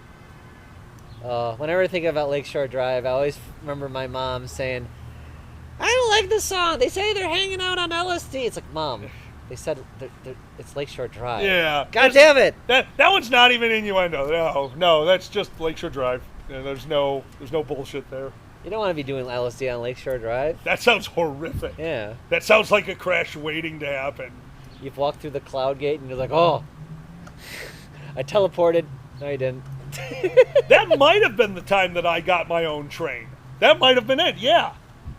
Yeah, I think that, I was downtown for that one. I was the last person in Union Station, and there was a train going back to where I needed to go. I was like, all right, get on. Yeah. No, I had my own Metro train going home that night because no one in their right mind would have stayed in Chicago, but I had a job that was not in its right mind, and I had to stay in Chicago. That had to be creepy. Oh, it was horrible. Right? That one in the time I almost died. Same concept. We were in a blizzard. God. You know that one. I do. I think so. Yeah, I fuck Chicago in the winter. I love it, but I also am terrified of it. Yeah, you almost got killed by a snowplow. Yeah, I was almost killed by a snowplow. I was buried in snow. Hot damn. Yep. It's fucking insane. Yeah, well, thank God I was tall. I was able to stand up and my face was like right here so I could lean back and get air. Jesus. Yeah, it was insane. In a blizzard? So what the very short version of this is, I work nights. We are in an industry that couldn't take days off, and back at this time, you couldn't work from home because one of the platforms we used, you needed to sign in with a fingerprint, which you could not do from home because it was like you had to be recorded in everything you did. So when we heard a blizzard was coming, the company got us a hotel, like not kitty corner, but very close. You had to go outside, walk, and it was a 2-block walk at the most. So I got off work at like 11 o'clock at night. I'm walking down the street because the side, nothing's plowed except for the street. And the plow driver couldn't see me because there was still so much. I was walking on a plowed street and the snow was over my knees. Oh my God. So when the driver was going, the plume of snow must have been so much they couldn't see me. They drove past and knocked me on my ass into the snowbank, which came up to about here. Jesus. Yeah. It was like nothing. I needed to get off this. I shouldn't have been walking in the street, number one. Number two, no one should have been walking then. Like, the plow driver, if he would have seen me, would have been as scared of me as I was of him. Right. Yeah. And then I got to my the hotel room they got us, and I'm all pissed, and I almost died, and I realized I have a hotel room all to myself that is easily a $2,000 a night hotel room because the company just went to their, we have rooms on hold for clients, so they just gave us one of those. Giant, like a wet room bathroom with a giant walk-in shower. I'm like, I'm gonna masturbate in every fucking square inch of this room. Fuck my coworkers. Yes. I just spend all night like shower, bathroom, second bedroom. They walked in, it's like, how was your night? Like, I jerked off everywhere but one spot. Good luck sleeping, and I left. Awesome. Fuck them. Indeed, fuck them. Oh my God, that was the worst. That was the worst. Status, do you have a song for us? I do. Ladies and gentlemen, both and neither, this has been the Dragon Show. We have some more questions that are going to be carried over for the Sunday stream. Thank you so much for joining us, and thank you so fucking much to our special guest, Status Parrot! This has been so much fun. Thank you so much for having me. Oh, Status, no we have wanted you over for so long. It makes me so happy that this finally happened. Me too. Thank you for being here. We're going to end with a song, so we're going to do our outros now because let's end with the thing that's amazing, and that's real talent. So, before we go, one more time, Status, say goodnight to everyone. Good night to everyone. Don't forget the link is at the bottom of the screen to sign up for their Indiegogo. If you have a moment, go do it now. Until next time, I am Alkali. I'm Zanny. If you're enjoying this, please click that follow button. It really helps us out. And until next time, let's hear it. Status, go! Yay! Go get ready to go and pass this to yourself.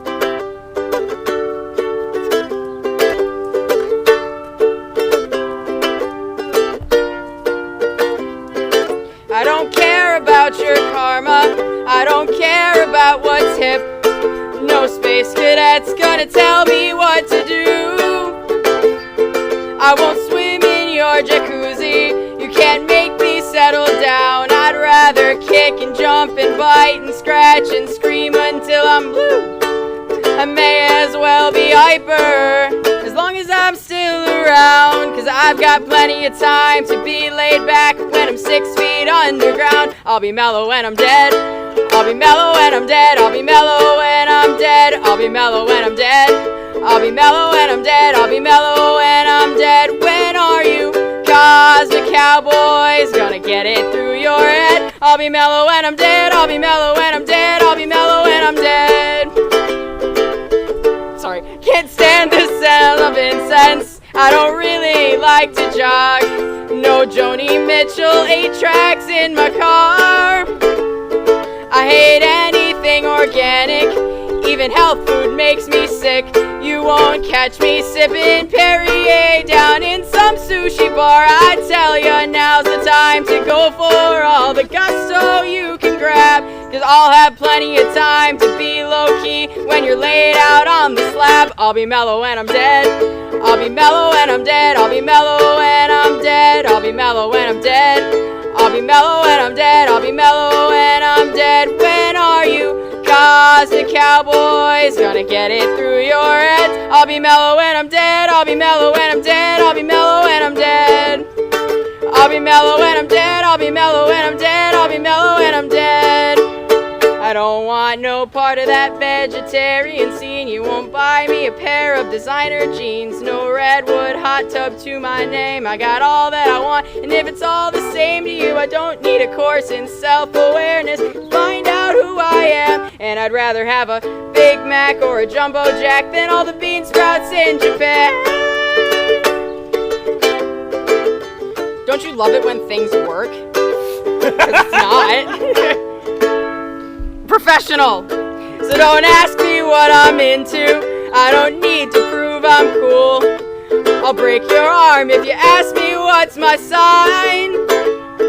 I won't tell you where my head's at. I don't need to see no shrink. Psychosis may be in this year, but I'm really not that kind, and I'm in no hurry to be casual. In fact, I think I'll wait until I'm pushing up the daisies. Like, wow, man, can't you relate? I'll be mellow when I'm dead. I'll be mellow when I'm dead. I'll be mellow when I'm dead. I'll be mellow when I'm dead. I'll be mellow when I'm dead. I'll be mellow when I'm dead. I'll be mellow when I'm dead. I'll be mellow when I'm dead. I'll be mellow when I'm dead. Thank you so much, Status the Ferret. We will see you Sunday, 11:30 a.m. Central Time, for our next Sunday morning fireside. Status, thank you for being here. Thank you. Good night. Bye. We're good? Don't forget to kill the stream.